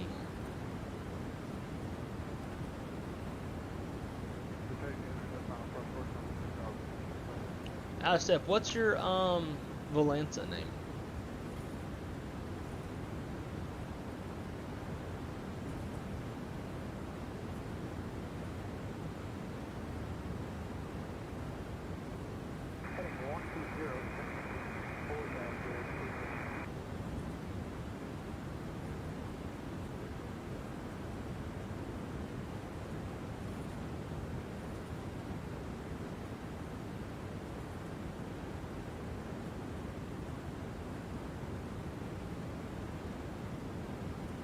2000 working on Ah, okay. There you are.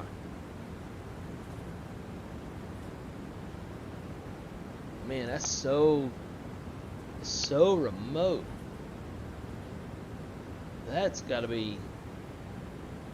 to be a really cool approach. I think my dog needs to go OUT. Alright, let's get those landing lights on. They are on. Rest of that stuff on. You gotta go outside? Alright. See, dogs gotta go poop after they eat. This is where he's landing. He's way out in the Pacific. Look at this. Way out here. Bora Bora.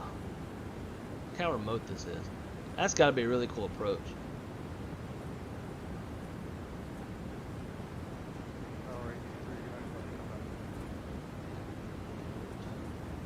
Alright guys, we'll be right back with these dogs out.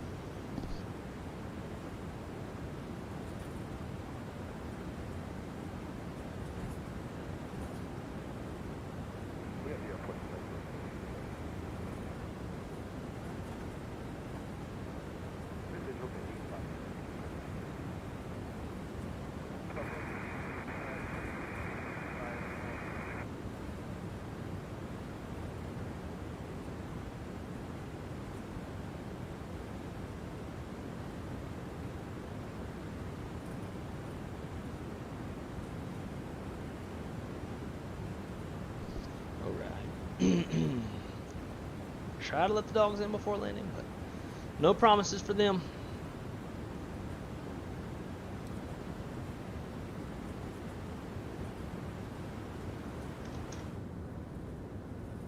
Some nasty stuff out there. Nasty. Coasties couldn't pass the swim test, so they couldn't join the Navy. That's a good one.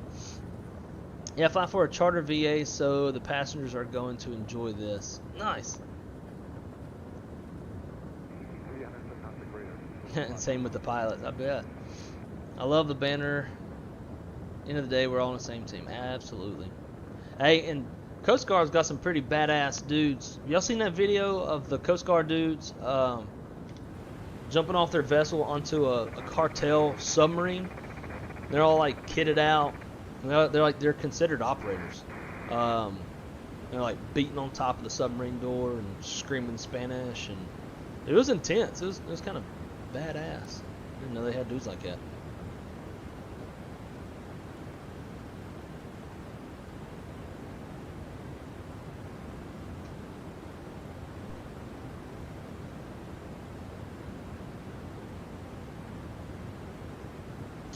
Law enforcement. Very nice. That was a rescue swimmer. Damn. Man, kudos to y'all. Doing that hard shit. I was a combat civil engineer in the Air Force. You have two different types of civil engineers in the Air Force. You got Red Horse and Prime Beef. Prime Beef operate within the wire only. Red Horse operate outside the wire, and they don't have Army, because typically Air Force and Army are joint. They don't have Army provide security, so you go to the weapons squads and like all this shit, just to like, you know, go to fobs and like fix their air conditioners and stuff like that. But I got med boarded out because my shoulders are fucked up, so it didn't last very long.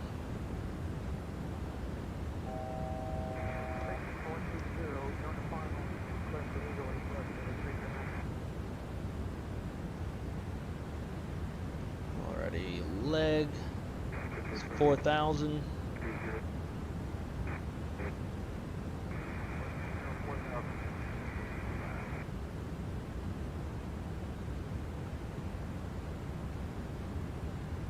Alright, we're gonna keep it coming down, and we're gonna slow the speed a little bit as well.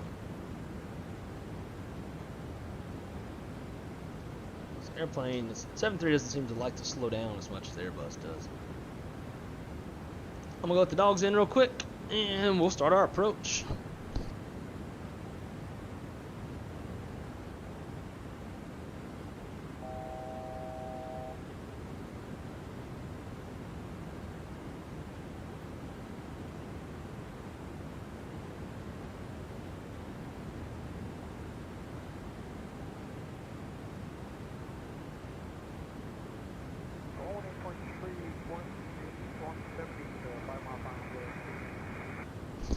All right, time to get nitty gritty with it.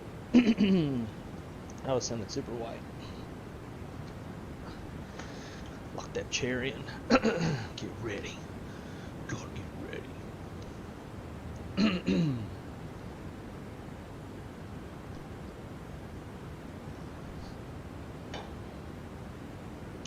Okay, there's 4,000. Let's put in, let's go direct to leg. See how that looks. Looks great to me. Slow her down. Hopefully it won't overfly. You can tell that they're kind of getting these guys sequenced in. So hopefully we don't. Hopefully for realism we can get sequenced in pretty good. But probably not. On the approach. Go flaps 1.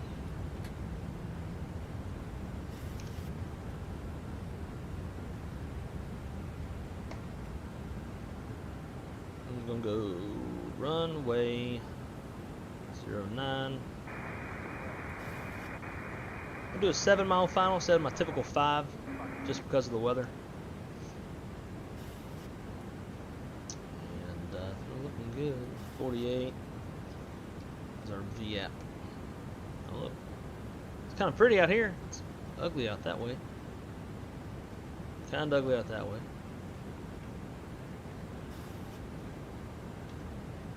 Flying over God knows how many alligators right now.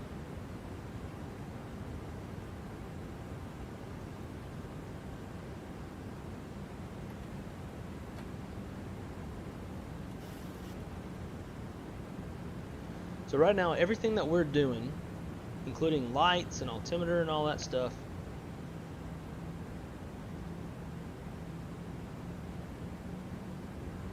is being tracked. Don't know why that logged out. It does that every now and then. Newsky logger, so you can see. Oh wow, wind shear detected. Damn, I didn't know how to do that. That's cool. If only the airplane could fucking tell you. Flaps are set. So as we do things in the cockpit, it's picking every bit of it up. Alrighty, we have captured the glide slope. What the fuck? Back course? Girl, I don't want no back course.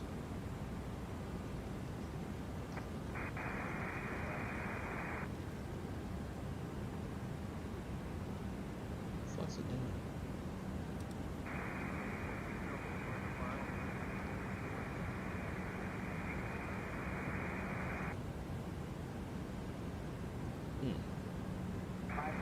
Okay. Airplane's not reacting.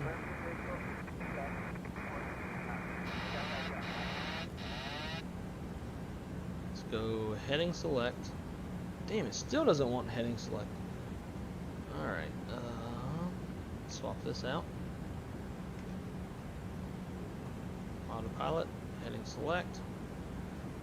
Okay, there's no reason now why it shouldn't be. I guess we're hand flying this approach.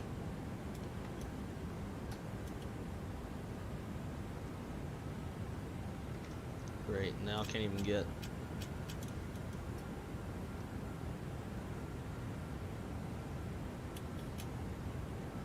Can't get my lateral bars back up now.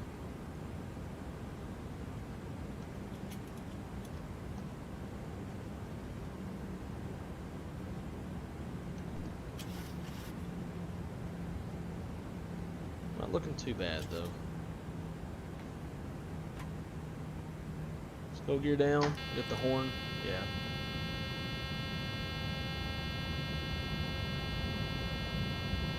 Sorry.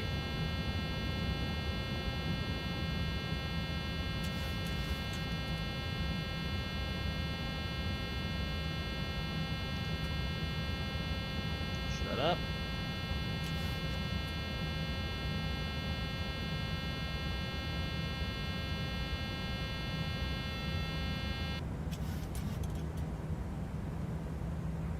Or better, 5-mile final, 18.3, good idea.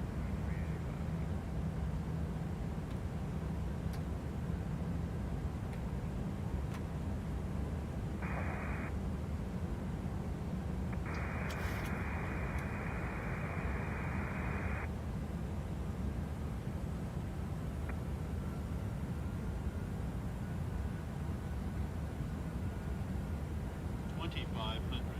I don't know how the airplane got this back course thing going. Kinda screwed shit up. Traffic. Traffic. Yeah, I bet. Alright, 159.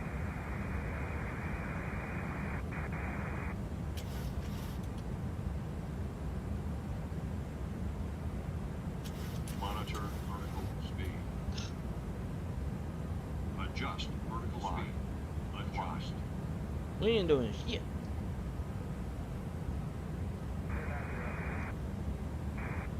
Increase climb. Increase climb.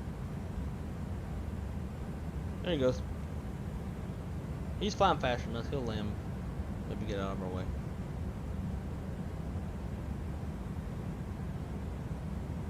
We'll just let him lead us in. Oh, actually, he's gone. That'll do it.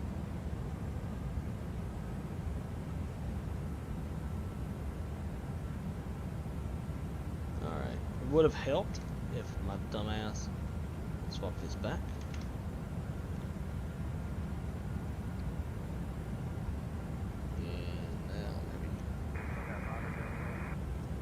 No. It doesn't like the localizer for some reason.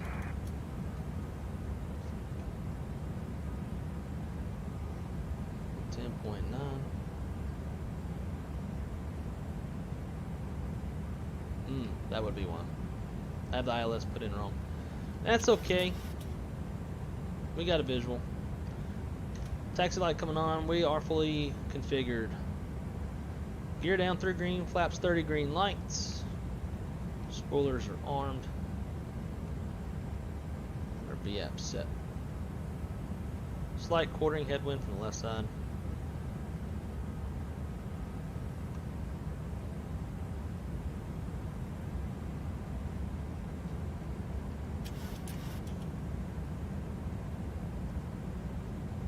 If we need to go around, we'll just go around and actually get set up correctly. Light slow.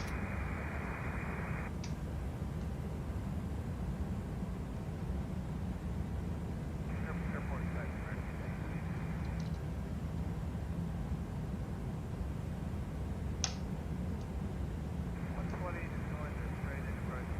I have no throttles.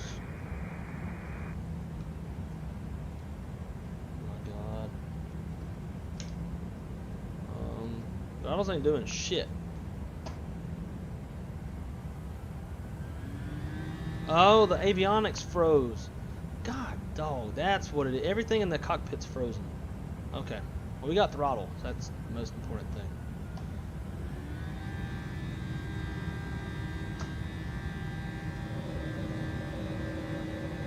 Well, I went around because we weren't stable. But now the downside is I have no avionics and no idea how I'm going to navigate back to the airport.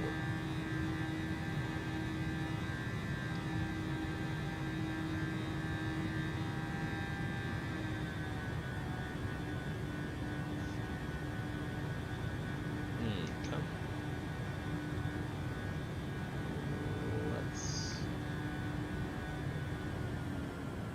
We're just going to have to do this by feel, I guess. I don't know.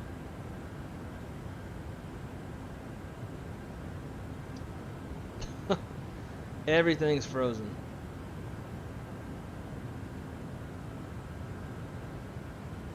I don't think there is a way to fix that. I don't know.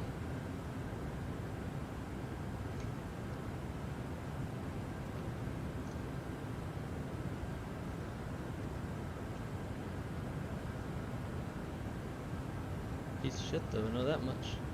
Yep, even the HUD's frozen. Alright, that's less than great. Alright, what's the power?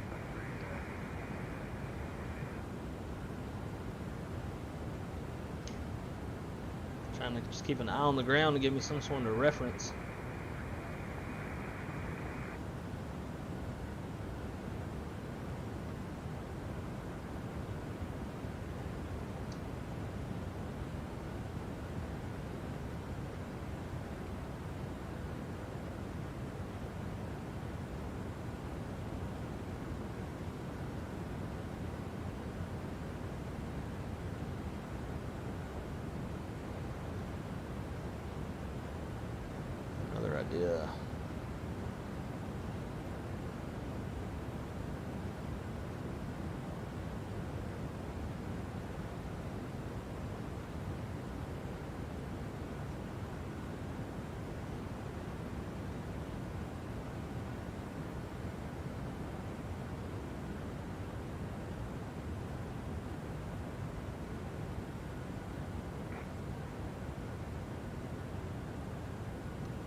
Okay. I have ForeFlight running. We're at 270 knots, 4,300 feet.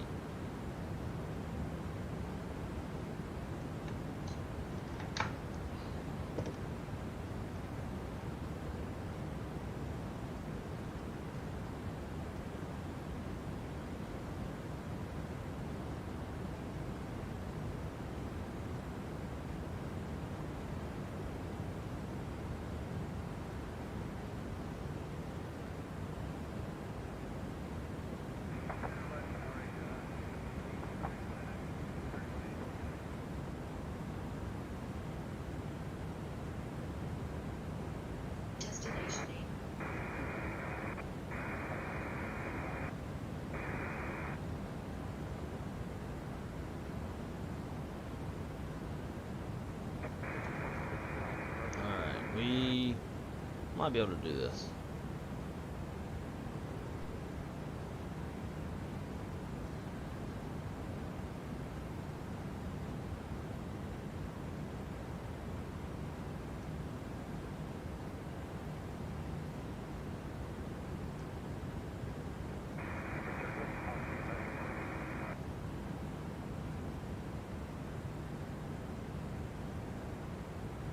Currently at flaps 10.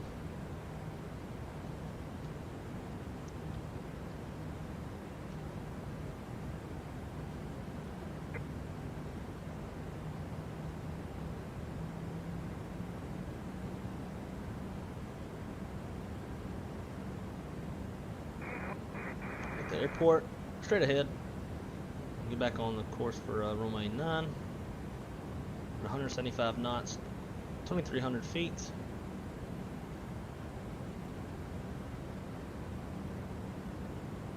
And this is why, if I was a pilot in flight school, I would have ForeFlight and a little transponder in the airplane.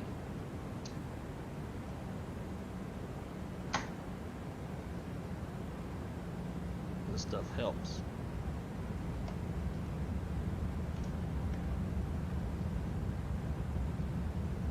Alright, I'm gonna kill these lights. Kill my eyes. All this brightness.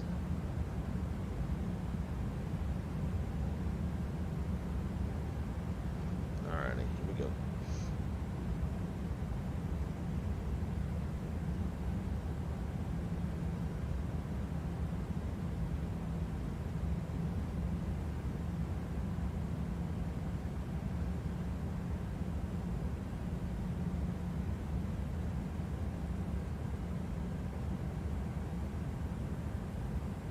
I'm gonna go flaps full now because I have no idea where flaps 30 is for the most part without having to like really look at my throttle.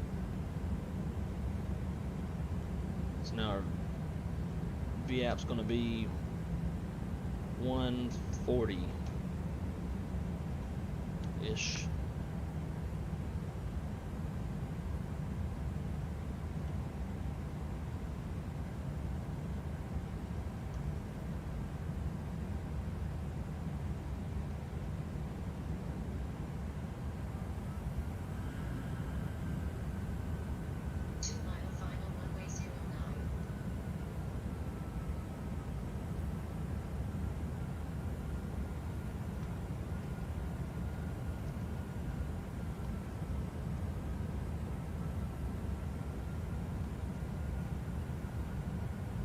Can we save the day?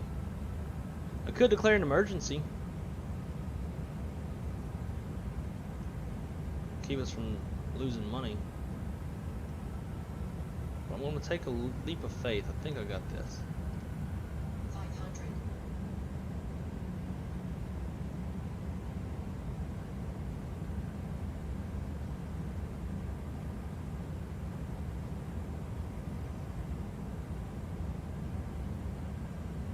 Watching that descent rate.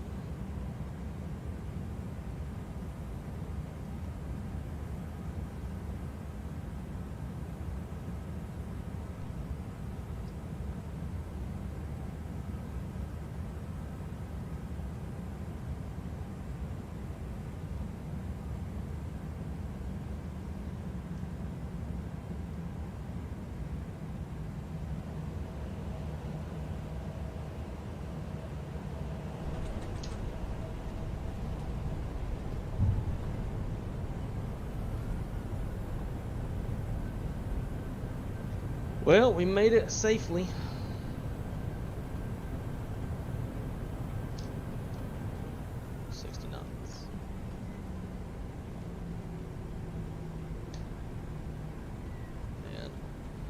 Nothing in the airplane works. I don't know if it's going to read flaps up or not. Damn, I didn't think about that. Should have just declared emergency.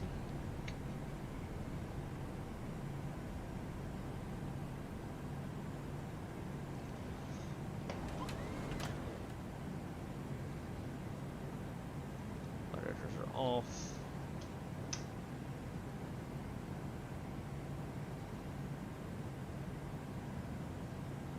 It's like I hope it's doing it. Flaps at zeros. Okay. Yeah, it's not reading the lights or anything. And I can't set emergency now.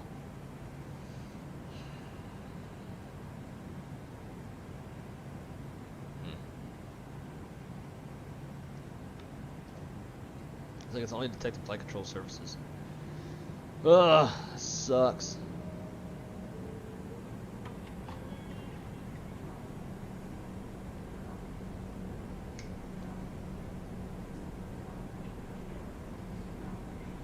So my tiller's not even working right either.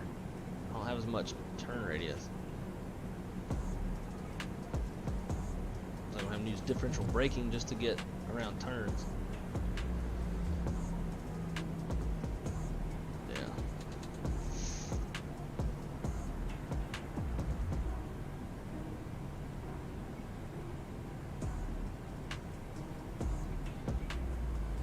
Finger on the FO side. Do you get to blame the captain for the go around?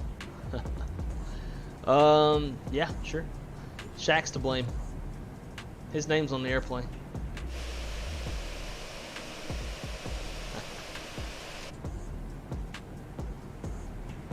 So it says flaps and spoiler set to 0, so I think it's at least reading that. The lights are not going to be red. Turn.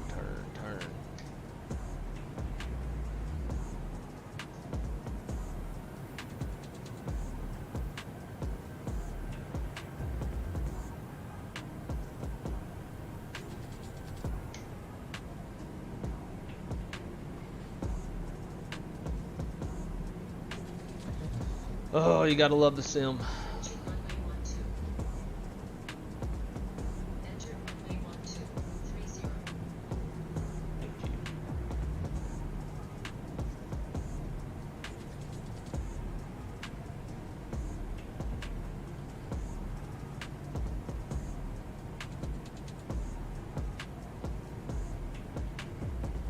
you. Alright, let's see how bad this hurts. I think this is gonna hurt us.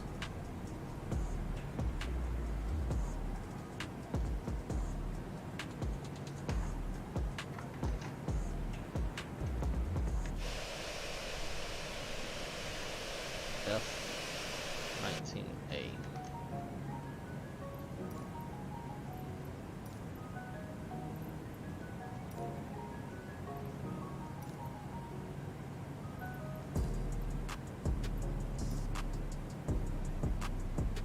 And of course we're like, need to be on the other one. Screw it, we're just gonna land this one. Or park this one.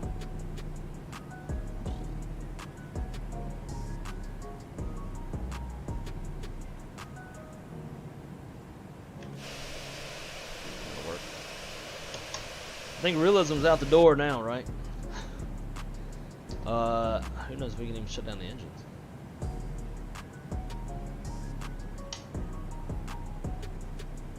No. Damn, man. Can't even shut down the engine. So we got two options.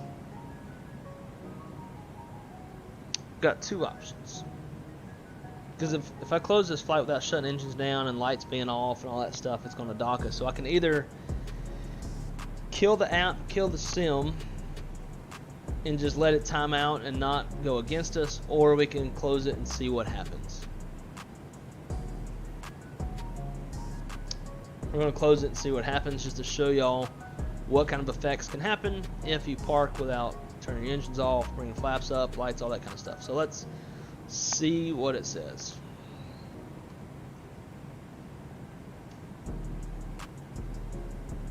Hey, holy shit, I got a 10 out of 10 on that one.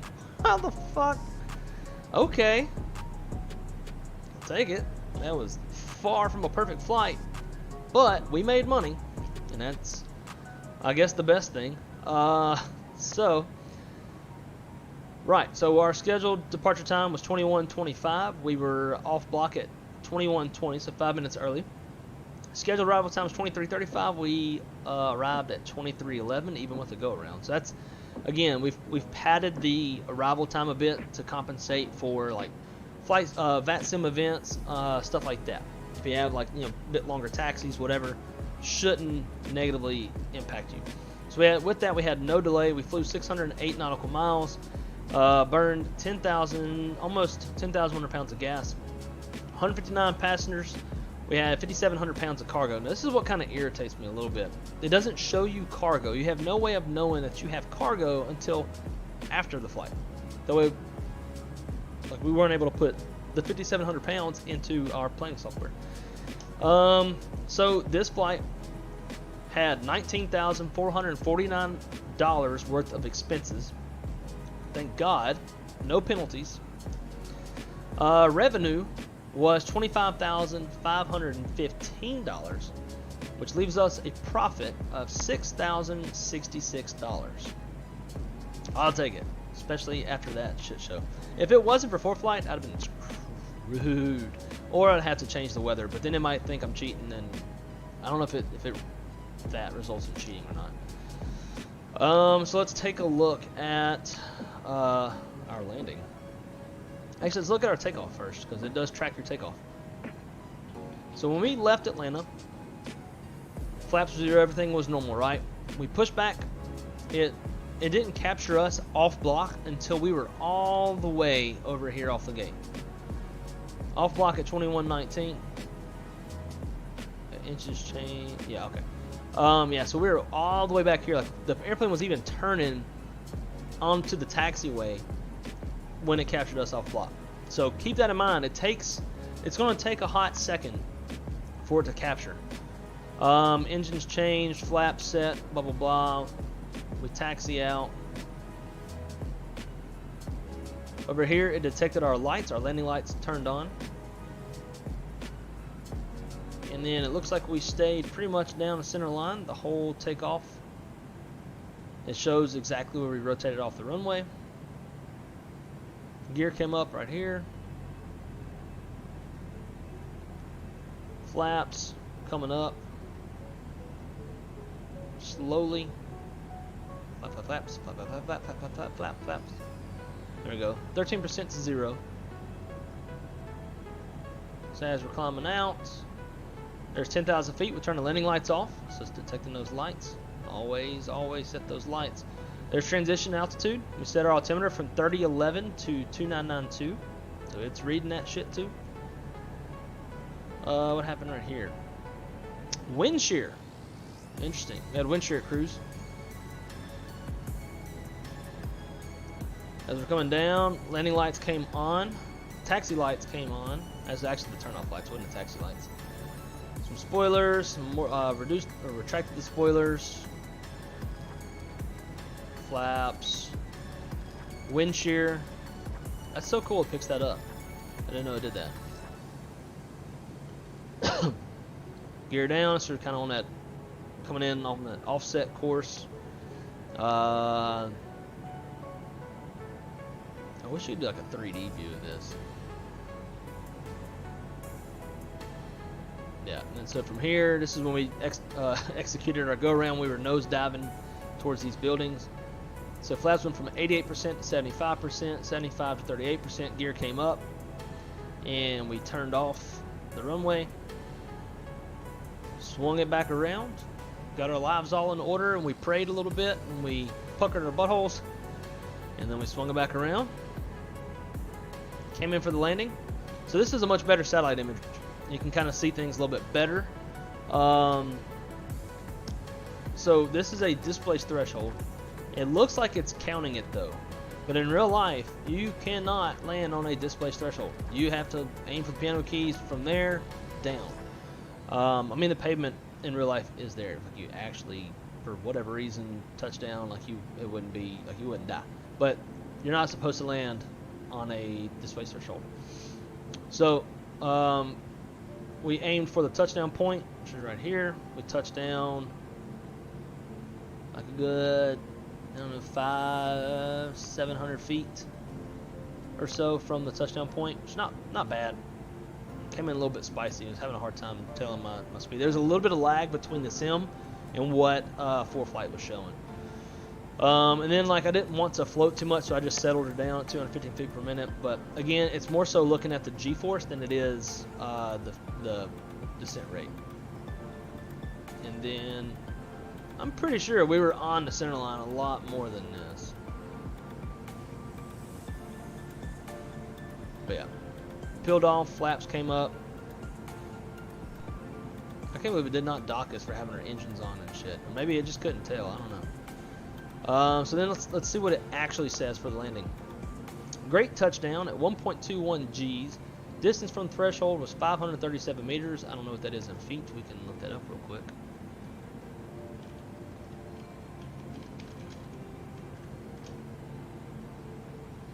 So 537 meters. Oh, I was way off. 1,761 feet. Oh, and I think it's going based off of. It's going based off of this, where the displaced threshold starts. You can tell because it has the box going around what it considers the runway and where the threshold is at. And this is not the threshold. This is the threshold. So our actual touchdown was not 1,761 feet down the runway. It was maybe 700, 800 feet down the runway, not 17. From a threshold to here, I believe, is 1,000 feet, something like that. Because these are like, I can remember, 200 feet. I don't know. They taught us in dispatch school, but I don't remember. So that's why I wanted to look at that, because that didn't seem right. It's not. Yeah. Average centerline deviation 0.59 meters. Max centerline deviation 0.90 meters. That's really good. That's on centerline. Cool. So that's how that scored. I don't think it's going to feed anything into. You can see where we like nosedived a bit and then went around. My airlines manage flights. Alright, so that's that. So that data's in there, but yet it's still not showing anything for the 12th. I don't know how long it takes until it starts showing data for the 12th. But I'm curious to see where we're at in our money standings now, after adding a couple airplanes, a shit ton of routes, and a fair amount of flying. Yeah, so this was the first flight of the day yesterday, the canceled flight, and then from there we earned quite a bit. Let's add up what we actually gained yesterday in profits. Calculator, and let's go.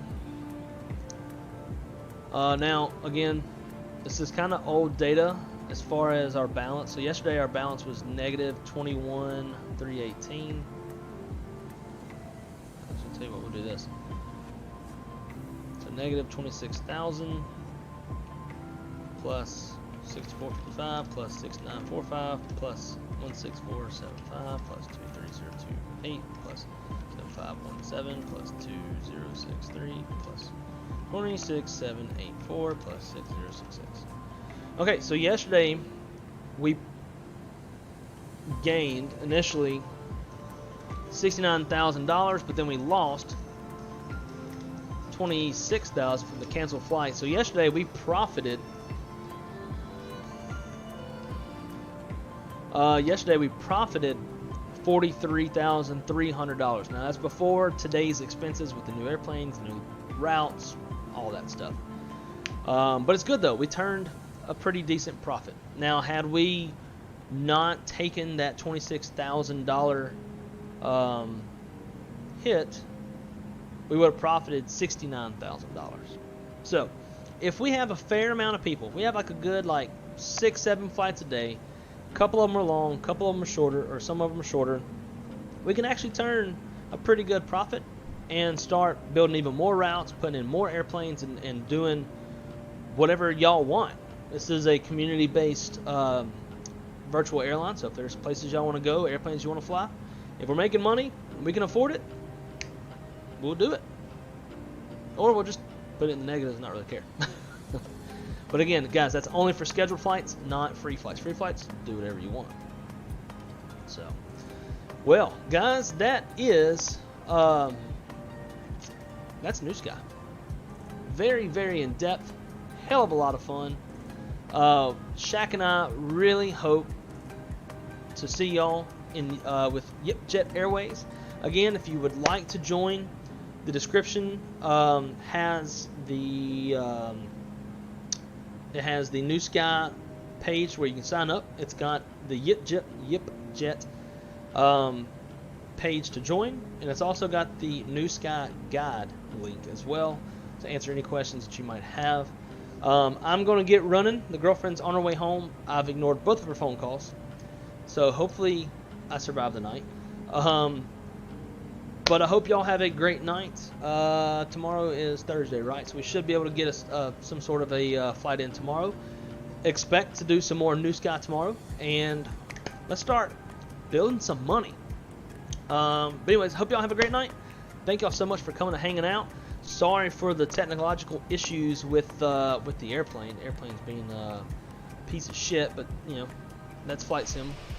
Goes that way sometimes. But yeah, what can you do? I guess in that case, really all you can do is either kill the flight and kill the app, or just hope for the best and see what the app gives you. But guys, hope y'all have a great night. See y'all tomorrow. And until then, be good.